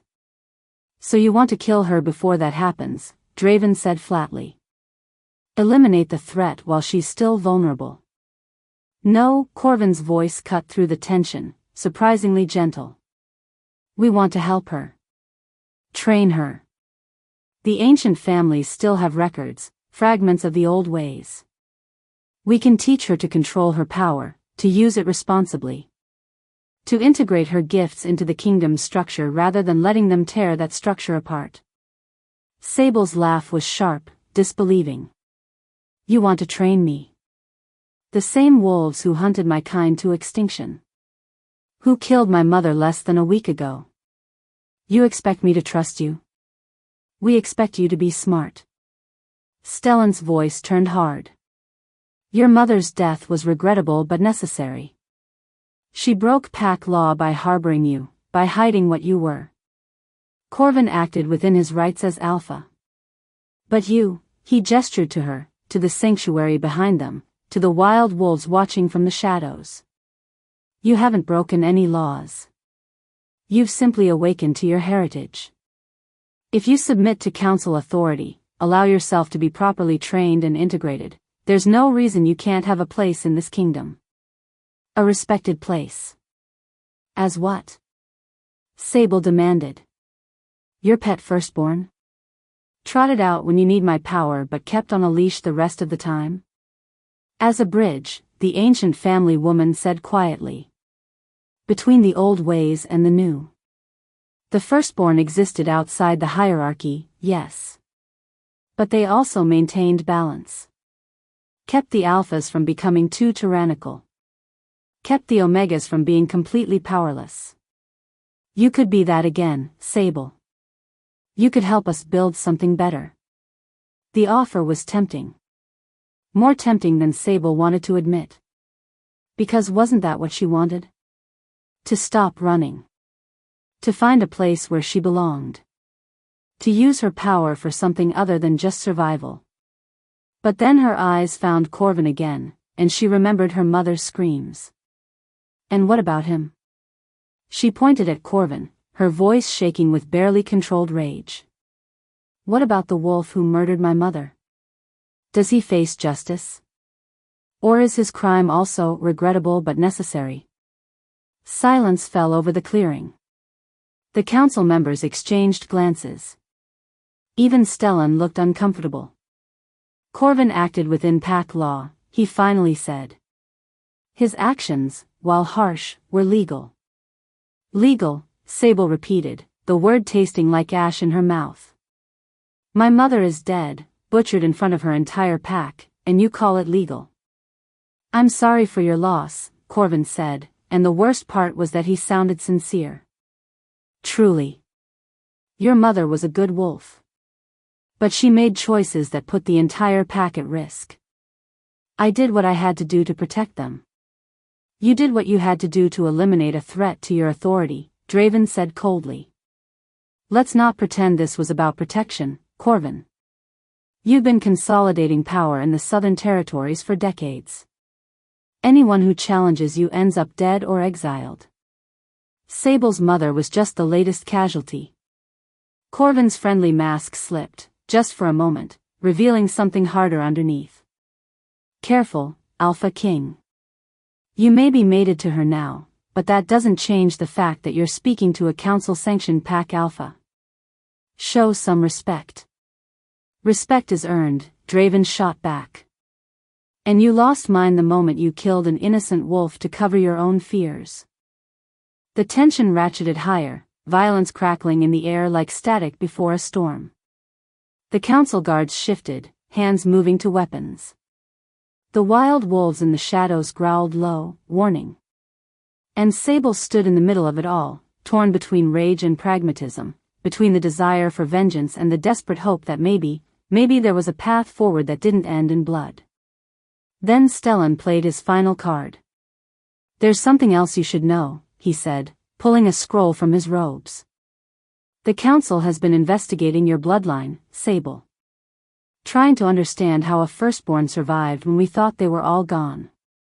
And we found something interesting. He unrolled the scroll, revealing what looked like a family tree.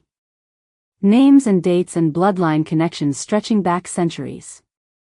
Sable's eyes tracked down the branches, finding her mother's name, her grandmother's, going back and back until she stopped breathing. Because there, 5 generations back, was a name she recognized. A name that shouldn't be there.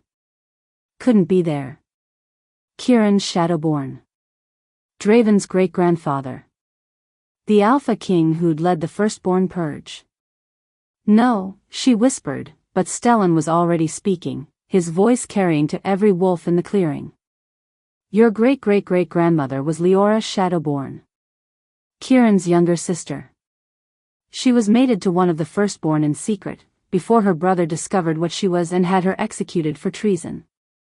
He paused, letting the implications sink in. Which means, Sable, that you carry Shadowborn blood. The same bloodline as the Alpha King.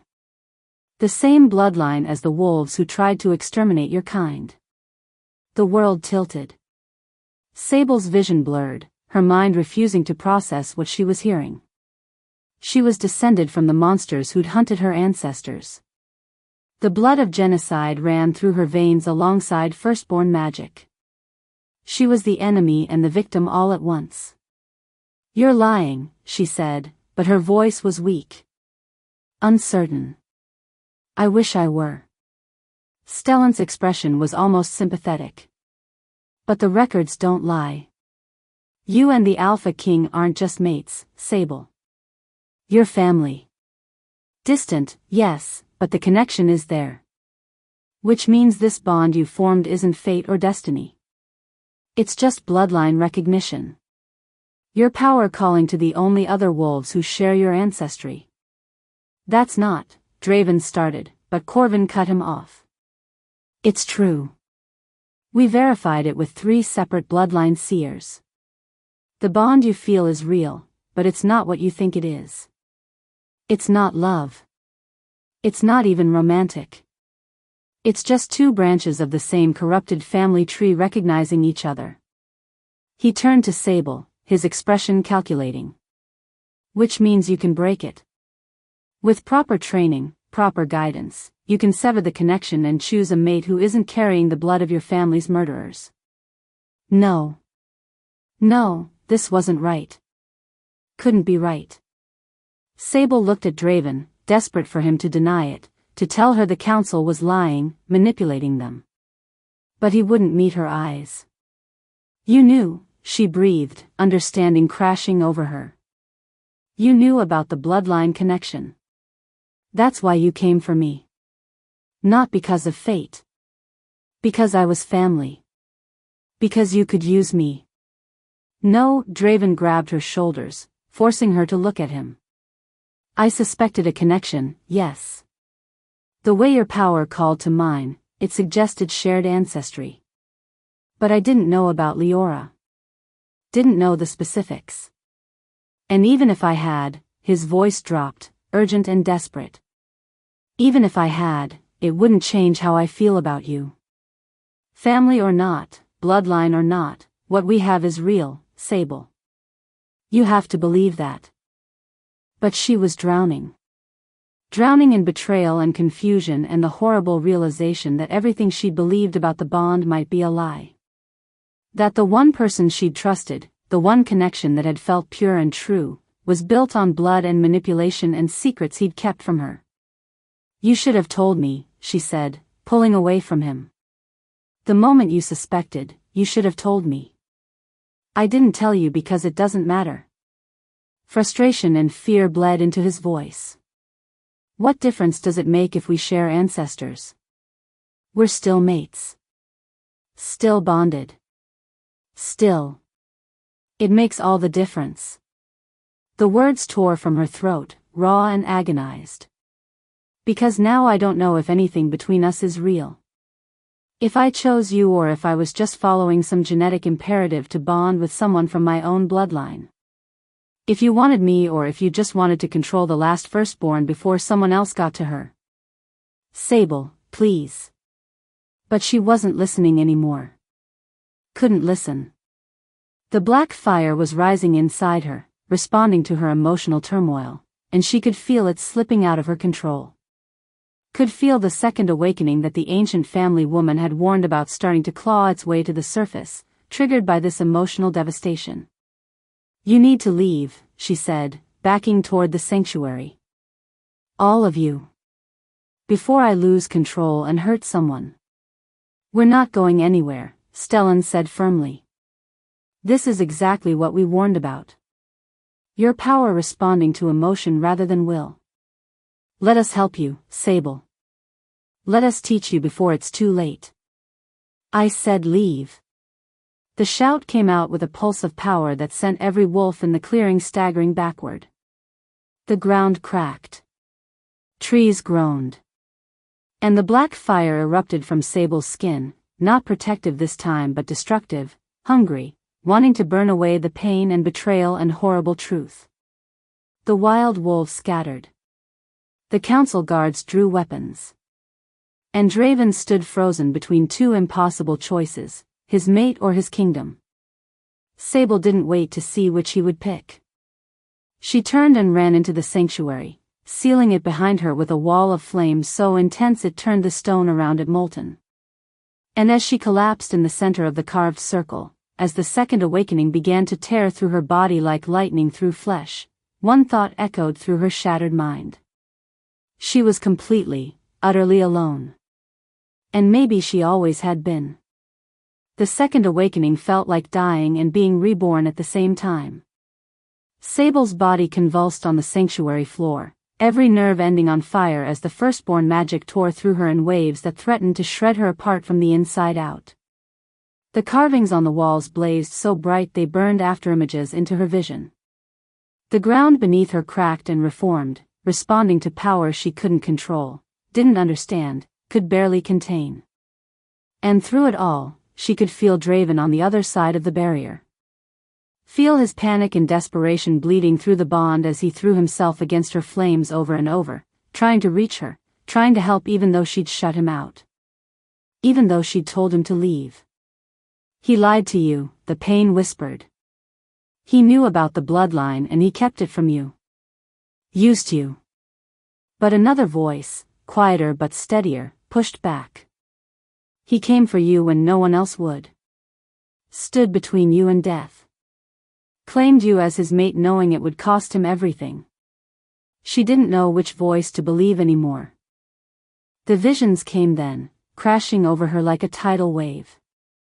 Not gentle like the first awakening. This was violent, overwhelming, showing her everything at once. She saw the full history of the firstborn, not just the persecution and genocide but the time before. Saw her ancestors as they truly were. Powerful, yes, but also flawed. Capable of breathtaking beauty and horrifying cruelty in equal measure. She saw Leora Shadowborn, her great-great-great-grandmother, young and beautiful and desperately in love with a firstborn male named Evander. Saw them meeting in secret, knowing their families would never approve. Saw them bond anyway, choosing each other over duty and politics and common sense. And she saw what happened when Kieran discovered them. Saw him drag Leora before the council, watched his face twist with betrayal and rage as he declared his own sister a traitor. Saw Evander killed first, torn apart by shadow wolves while Leora screamed. And then saw Leora's execution, carried out by her brother's own hand, while she was already carrying Evander's child. A child who survived. Who was spirited away by sympathetic wolves and raised in hiding, bearing both shadowborn and firstborn blood. A bloodline that should have been impossible. That shouldn't have survived. But it had. Through 5 generations of hiding and fear and women who'd sacrificed everything to keep their daughters safe. All leading to Sable. The last one. The one who carried both legacies in her veins, the hunters and the hunted, the murderers and the victims, all of it tangled together in a way that couldn't be separated. You are the bridge, that ancient female voice said again, and this time Sable understood who she was hearing. Leora herself, or some echo of her preserved in the firstborn magic. Between bloodlines. Between the old ways and the new. Between destruction and unity. This was always your destiny, child. From the moment you were conceived, you were meant to heal what Kieran broke. I don't want to heal anything. Sable screamed into the empty sanctuary, her voice raw. I want revenge. I want them to pay for what they did, to my mother, to my grandmother, to all of us. Revenge is easy, Leora's voice replied, sad and knowing. Revenge is what Kieran chose when he discovered my secret. Look where it led. Centuries of bloodshed. Entire bloodlines wiped out. A kingdom built on fear instead of respect. A pause, heavy with meaning. Is that what you want your legacy to be? More death? More pain? Just continuing the cycle that destroyed your family? They killed my mother. The words came out broken, anguished. They took everything from me. I know. And you can make them pay. You have the power now. The second awakening is complete. You could burn down the council, destroy everyone who ever hurt you. The magic will follow your will. Another pause. But then what? After the ashes settle and the screaming stops, after you've had your revenge, what then? Will you be able to live with yourself?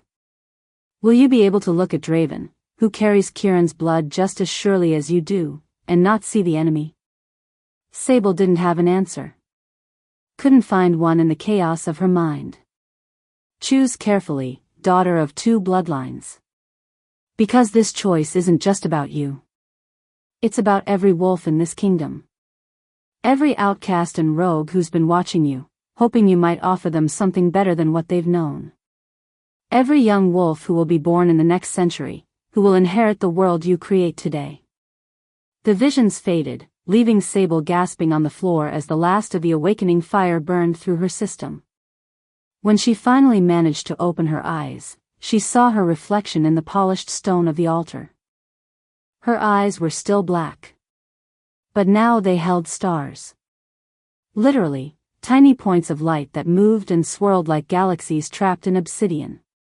Her skin glowed faintly with that dark fire, and when she held up her hands, she could see power moving beneath the surface like living shadow. She was fully awakened. Fully firstborn. And she had a choice to make. The barrier she'd erected still held, but she could feel Draven on the other side, could hear him calling her name, could sense his terror that she'd been consumed by the transformation. The bond thrummed between them, and now that she was thinking clearly, now that the emotional storm had passed, she could examine it properly. It wasn't just bloodline recognition. It was deeper than that. She could feel his essence intertwined with hers in a way that had nothing to do with shared ancestors and everything to do with two wolves finding their perfect complement. His ice to her fire. His ancient weariness to her fierce determination. His desire for peace to her hunger for justice. He hadn't lied to her. He'd simply not told her something he didn't think mattered. And maybe he'd been right. Maybe it didn't matter. They were who they were regardless of genetics. But trust, once broken, was hard to rebuild. Sable stood on shaking legs and faced the barrier. She could hear voices on the other side now, not just Draven but others. The council arguing. Corvin shouting orders. The wild wolves howling, agitated by the power fluctuations. Everything balanced on a knife's edge, waiting for her decision. Unite or destroy. Crown or dethrone. Life or death. She took a breath, centered herself, and made her choice. The barrier dissolved. Draven was through it instantly, his arms around her, his hands checking her for injuries even as relief poured through the bond so intensely it made her gasp. Thank the gods. I thought, when you sealed yourself in, when I felt the awakening starting. He pulled back, his eyes widening as he took in her changed appearance. Your eyes. Sable, your eyes. I know. Her voice was steady now. Calm. The second awakening is complete. Fear flickered across his face. Are you in control? Yes. She said it with certainty, and felt the truth of it. The power that had been so wild, so reactive before, now settled inside her like a second heartbeat. Responsive to her will but not enslaved by her emotions. I'm in control. Finally. The relief that crossed his face was almost painful to witness. I'm sorry. I should have told you about the bloodline connection the moment I suspected. I was afraid. He stopped, swallowed hard. I was afraid you'd think I was using you. That you wouldn't believe the bond was real. I know. Sable touched his face, feeling the rough stubble under her palm. I know why you didn't tell me. And I know the bond is real. I can feel it, Draven. Can feel you in a way that has nothing to do with genetics and everything to do with choice. We chose each other. That's what matters. His eyes closed, and she felt his gratitude wash through the bond. So we're okay? We're okay. She kissed him, brief but sincere. But we'll talk about communication and honesty later. Right now, we have a council to face. They emerged from the sanctuary together, and Sable saw that the clearing had transformed into a battlefield waiting to happen. The council forces had formed a defensive line, weapons drawn, power crackling around them. The wild wolves had responded in kind, spreading out in a loose circle, growling challenges. And at the center of it all stood Elder Stellan and Corvin, both of them radiating tension.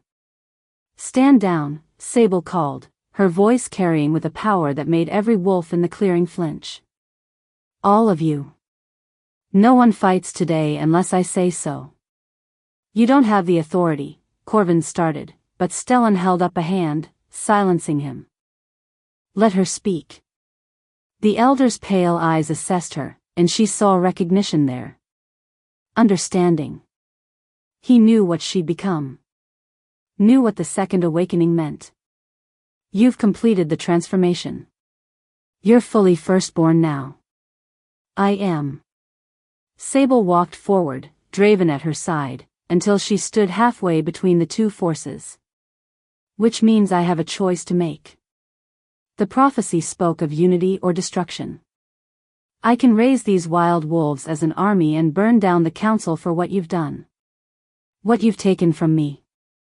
And don't doubt that I could do it. I can feel the power now, understand it in a way I didn't before. I could reduce this entire clearing to ash before any of you could stop me. The council wolves tensed. The wild wolves howled, eager, hungry for the violence she was describing. But I won't. The words cut through the tension like a blade. Because that's what Kieran's Shadowborn did. That's what every alpha who came after him did. Choose destruction out of fear. Choose violence over understanding. And look where it got us, centuries of bloodshed, entire bloodlines extinct, and a kingdom held together by terror instead of respect. She turned to face the wild wolves. I called you here because you deserve to know that someone saw you. That someone understood what it's like to be cast out, rejected, deemed unworthy by a system that never gave you a chance. And I'm not going to betray that by using you as weapons in my personal war. You deserve better than that. You deserve a choice. Then she faced the council. And you need to understand something. The old way is over. The hierarchy that puts alphas at the top and everyone else beneath them, that treats omegas like property and rogues like trash, that ends now. Not through destruction, but through transformation. I'm offering you a chance to build something new. Something better. Where power isn't about domination but about service. Where every wolf has value regardless of rank or bloodline. Stellan's expression was unreadable.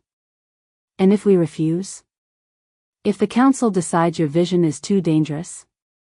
Then you'll have your war. Sable's voice was hard now, uncompromising. Because I'm done hiding. Done running. Done letting wolves like Corvin kill innocent people because they're afraid of change. If you force my hand, I will fight. And I promise you, Elder Stellan, you won't win.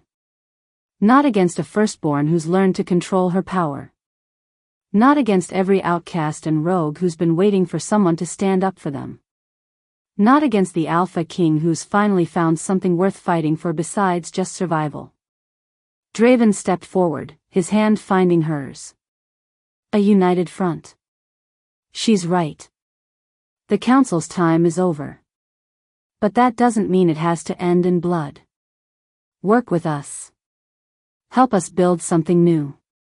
Or step aside and let those of us who are willing to change take the lead. Silence fell over the clearing. Sable watched the council members exchange glances, watched calculations happening behind their eyes. They were weighing options, considering odds, trying to determine if she was bluffing about her power. Then movement from the side. Corvin, his face twisted with rage, his power flaring. This is insane, he shouted. We're going to let an abomination and a traitor king dictate terms to us? We're the council. We are the law. He turned to his pack wolves. Seize them both. Now.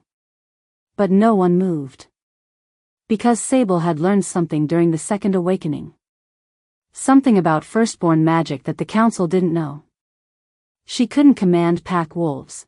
They were bound by alpha dominance, protected by those bonds. But she could influence them. Could show them truth in a way that bypassed logic and struck straight to the heart. She reached out with her power, not forcing, just offering. Showing Corvin's pack wolves who their alpha really was. Letting them see the fear beneath his bluster, the insecurity that drove his cruelty, the way he'd sacrificed others to protect his own position over and over again. And then showing them an alternative. A future where they had a voice. Where strength wasn't just about domination but about protecting those weaker than you. Where loyalty was earned, not demanded. One by one, Corvin's pack wolves stepped back. Lowering their heads. Not in submission to her, but in rejection of him. No, Corvin's voice cracked. No, you can't, I'm your alpha. You're bound to obey me.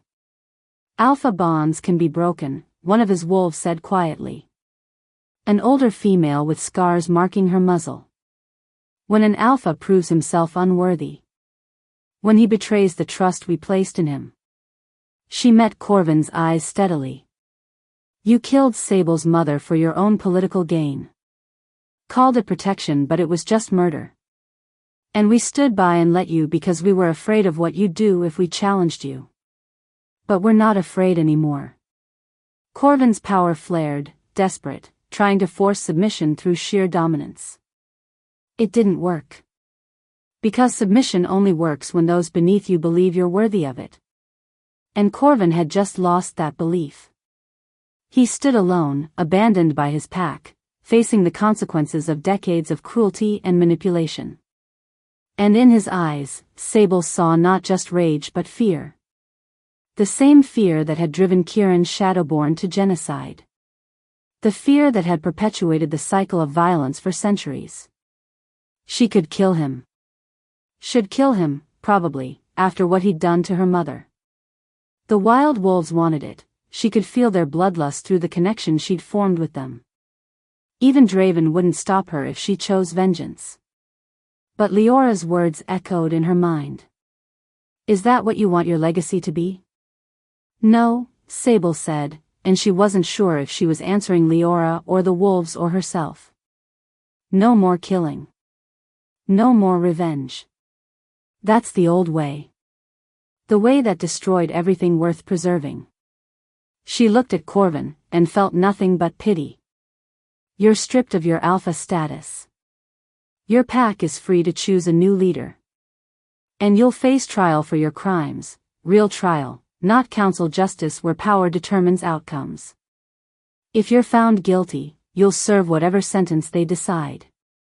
If you're found innocent, she shrugged. Then the pack will decide whether to accept you back or exile you.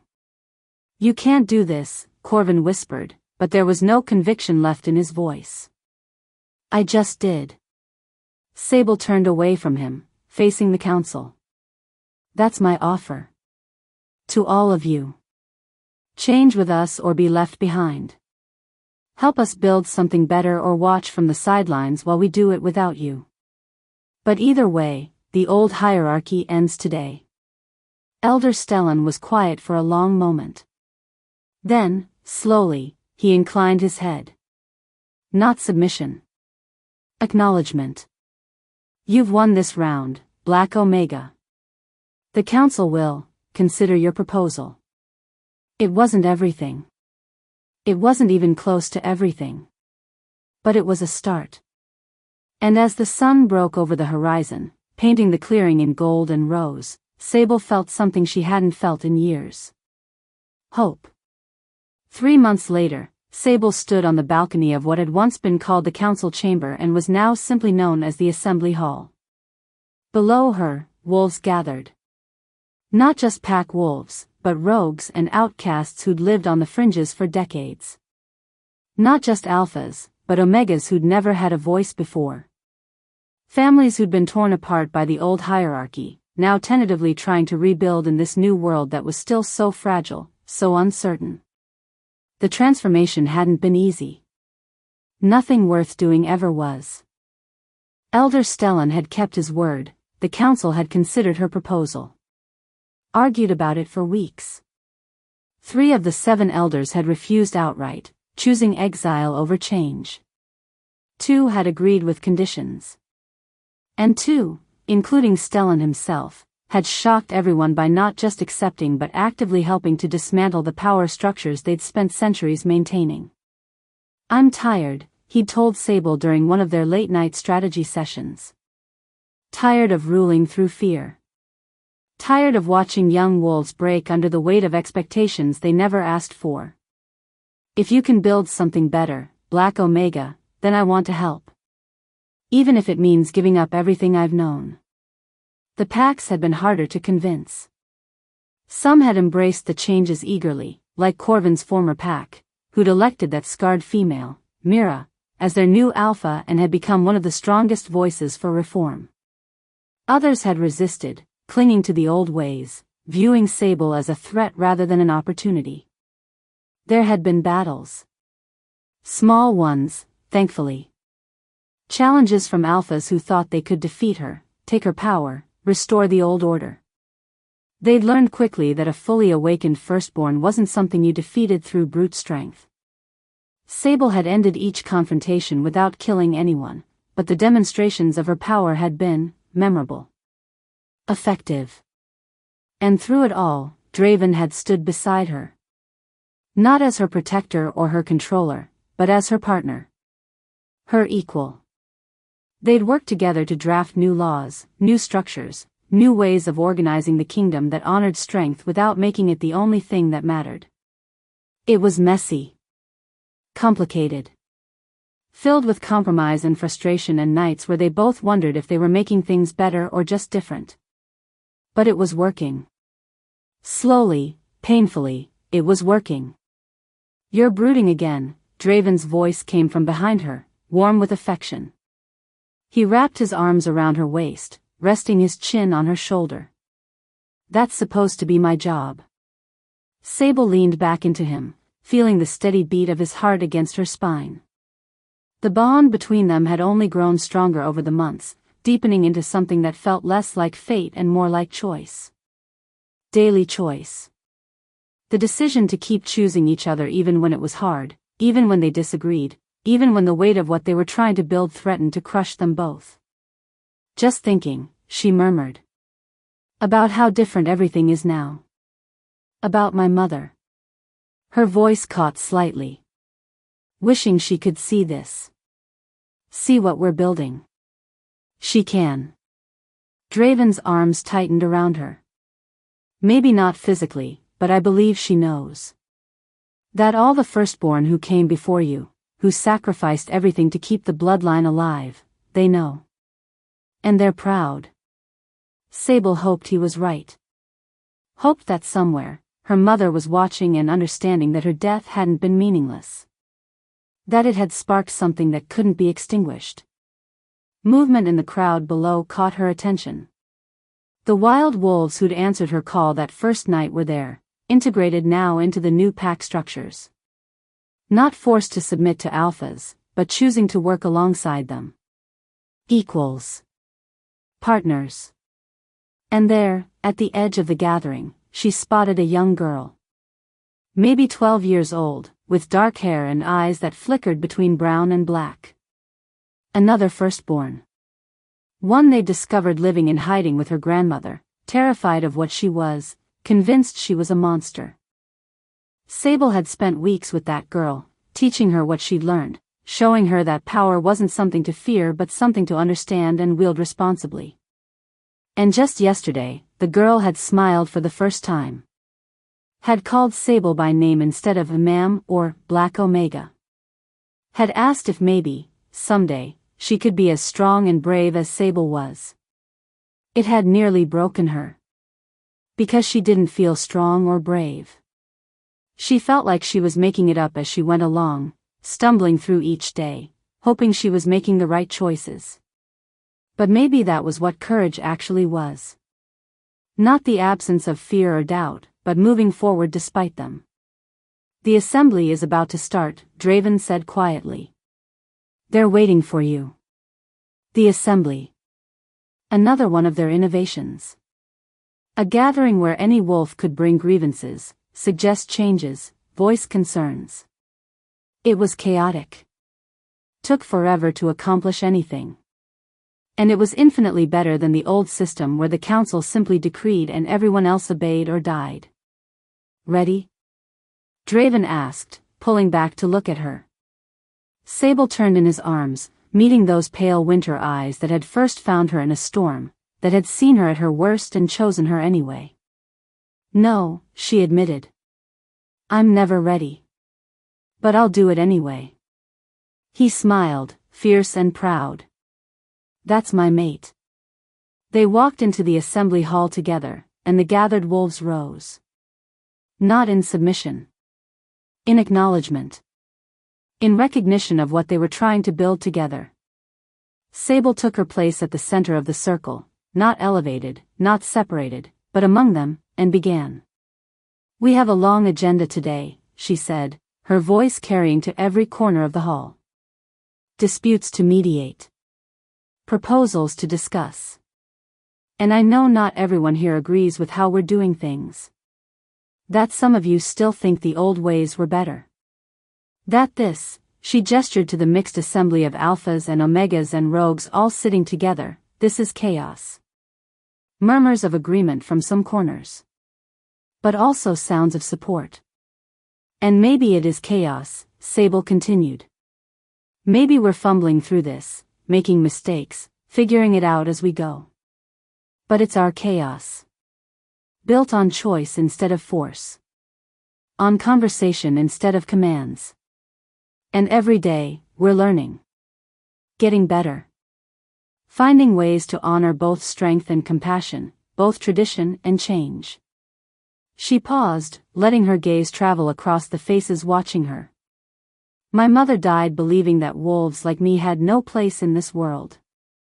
That our power made us too dangerous, too different, too much of a threat to ever be accepted. And for most of my life, I believed that too.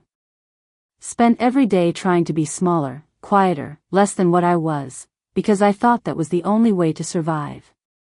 Her voice grew stronger, carrying the weight of everything she'd learned, everything she'd become. But I was wrong. And the wolves who taught me to fear myself were wrong. Because power isn't the problem. Fear is. Fear makes us cruel. Makes us eliminate anyone who threatens our sense of control. Makes us build hierarchies based on domination instead of cooperation. She looked at Draven, at Elder Stellan seated nearby, at Mira and the other new leaders who'd emerged from the old pack structures, at the young firstborn girl watching with stars in her eyes. So yes, we're in chaos right now. Yes, it's messy and difficult and sometimes it feels impossible. But I'd rather have difficult freedom than easy oppression. I'd rather stumble forward together than march in perfect formation towards something that only benefits a few at the cost of everyone else. Silence filled the hall. Then, from the back, one of the wild wolves stood. The Black Omega speaks truth. We follow. Another voice, this time from a pack Omega who'd never had the courage to speak in council sessions. We support the new ways. More voices, rising like a tide. Not unanimous. Never unanimous. But enough. More than enough. Sable felt tears prick her eyes but refused to let them fall. Not here. Not now. Later, when she was alone with Draven, she would let herself feel the full weight of this moment. For now, she had work to do. Then let's begin, she said. First dispute, the territory issue between the northern and western packs. The assembly proceeded as it always did, part negotiation, part argument, part collective problem solving. It was exhausting. Frustrating. Beautiful. It was democracy, messy and imperfect and infinitely precious. Hours later, when the last dispute had been resolved and the last proposal voted on, when the wolves had dispersed back to their territories and their lives, Sable found herself back on the balcony, watching the sun set over a kingdom that was slowly, painfully, becoming something worth saving. Draven joined her, as he always did, 2 cups of tea in his hands. They stood in comfortable silence, watching the light fade from gold to rose to deep purple. Do you think we'll succeed? Sable asked quietly. Do you think we can actually make this work? Build something that lasts? Draven was quiet for a long moment. I don't know, he finally said, and the honesty of it was somehow more comforting than false certainty would have been. What we're attempting has never been done before. We're literally rewriting centuries of tradition, trying to forge a new path with no map, no guarantee of success. We could fail spectacularly. Could watch everything we've built crumble. That's not very reassuring, Sable said, but she was smiling slightly. But, Draven continued, pulling her close, we could also succeed. Could create something that becomes the foundation for a better world. A world where young wolves like that firstborn girl don't grow up afraid of what they are. Where outcasts and rogues have a home. Where power serves rather than enslaves. He kissed her temple. And either way, success or failure, at least we tried. At least we stood up and said, this isn't good enough, we deserve better. Sable closed her eyes, breathing in his scent, winter pine and something uniquely him. I love you, she said. Simple words, but they carried everything. Gratitude. Trust. The bone-deep certainty that whatever came next, they would face it together. "I love you too," he replied. "My fierce, impossible, revolutionary mate." They stood like that as darkness fell, two wolves who'd found each other against impossible odds, who'd chosen to build rather than destroy, who'd dared to believe that change was possible even when everything suggested otherwise. And in the distance, a howl rose up. Then another. And another. The wild wolves, the pack wolves, the rogues and outcasts and families, all joining their voices in a song that was both ancient and entirely new. The song of wolves who were finally free. Would you have chosen her side? Would you have stood with the Black Omega when the entire kingdom called her an abomination? Would you have believed that one wolf, one bond, one impossible choice could change everything? Or would you have been among those who thought the old ways were safer? That power should stay where it had always been? That some wolves were simply meant to rule while others were meant to serve? The truth is, we all face these choices. Maybe not with magic and prophecies and ancient bloodlines. But every day, we decide whether to stand up for what's right even when it's terrifying. Whether to fight for change even when everyone tells us it's impossible. Whether to believe that we, broken, flawed, uncertain, might just be enough to make a difference. Sable started as a girl running for her life, believing she was a monster that needed to be hidden. She became a woman who changed a kingdom. Not because she was perfect. Not because she had all the answers. But because she chose courage over fear. Chose hope over vengeance. Chose to stand and fight for something better even when the world told her to submit or die. And maybe that's the real magic. Not the black fire or the ancient prophecies. But the simple, radical act of refusing to accept that things have to stay the way they've always been. Of believing that your voice matters. That your choice matters. That you matter. Is she a hero? Or just a girl cursed with too much fire and too much hope? Maybe she's both. Maybe that's what heroes actually are, ordinary people who refuse to let fear write the ending. If this story lit something inside you, if you felt Sable's pain, her rage, her desperate hope that the world could be different, then subscribe to Shayla's Romance Library. Because here, we tell tales that burn. Stories about wolves who refuse to bow, about mates who choose each other over kingdoms, about power that transforms instead of destroys. We tell stories about courage. About the kind of love that changes everything. About refusing to be what the world tries to make you. So hit that subscribe button. Join us in the fire. And let's see what other impossible stories we can tell together. Because your story matters too. And somewhere out there, someone needs to hear it.